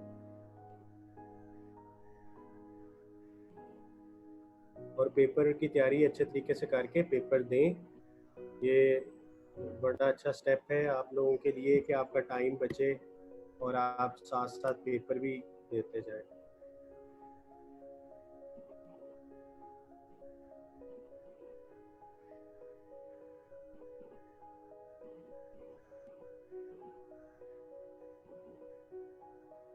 अच्छा जी, एक स्टूडेंट ने कहा है कि हेल्जे के अकॉर्डिंगली 3.84 की पेमेंट हो रही है, बिल्कुल ठीक है। तो अगर वो एक आवर में कंप्लीट करता तो उससे 4.8 पे करते, तो उसको क्या ज़रूरत है कि वो जल्दी ख़त्म करे।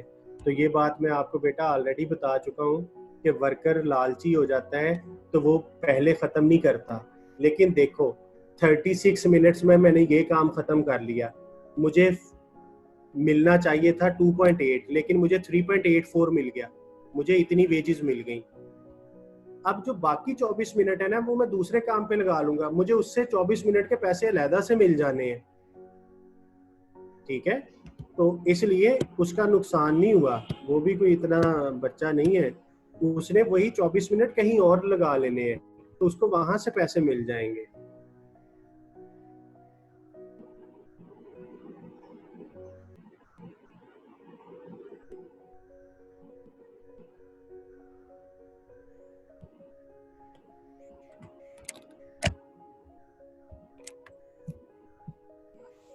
जी क्विज बना रहा हूँ, मटेरियल लेबर का बनेगा। आप अभी मैं इसलिए नहीं दे रहा क्विज कि ना वो बच्चों के पास एक लॉजिक है कि सर हमारे पेपर भी हैं, अब आपने क्विज भी रख लिया है। तो क्विज वैसे मैं बना रहा हूँ, आप लोग बस अपनी तैयारी रखते रहें, जिनका और कोई काम नहीं है, जिनके पेपर नहीं है, वो बस अपनी तैयारी पूरी रखें।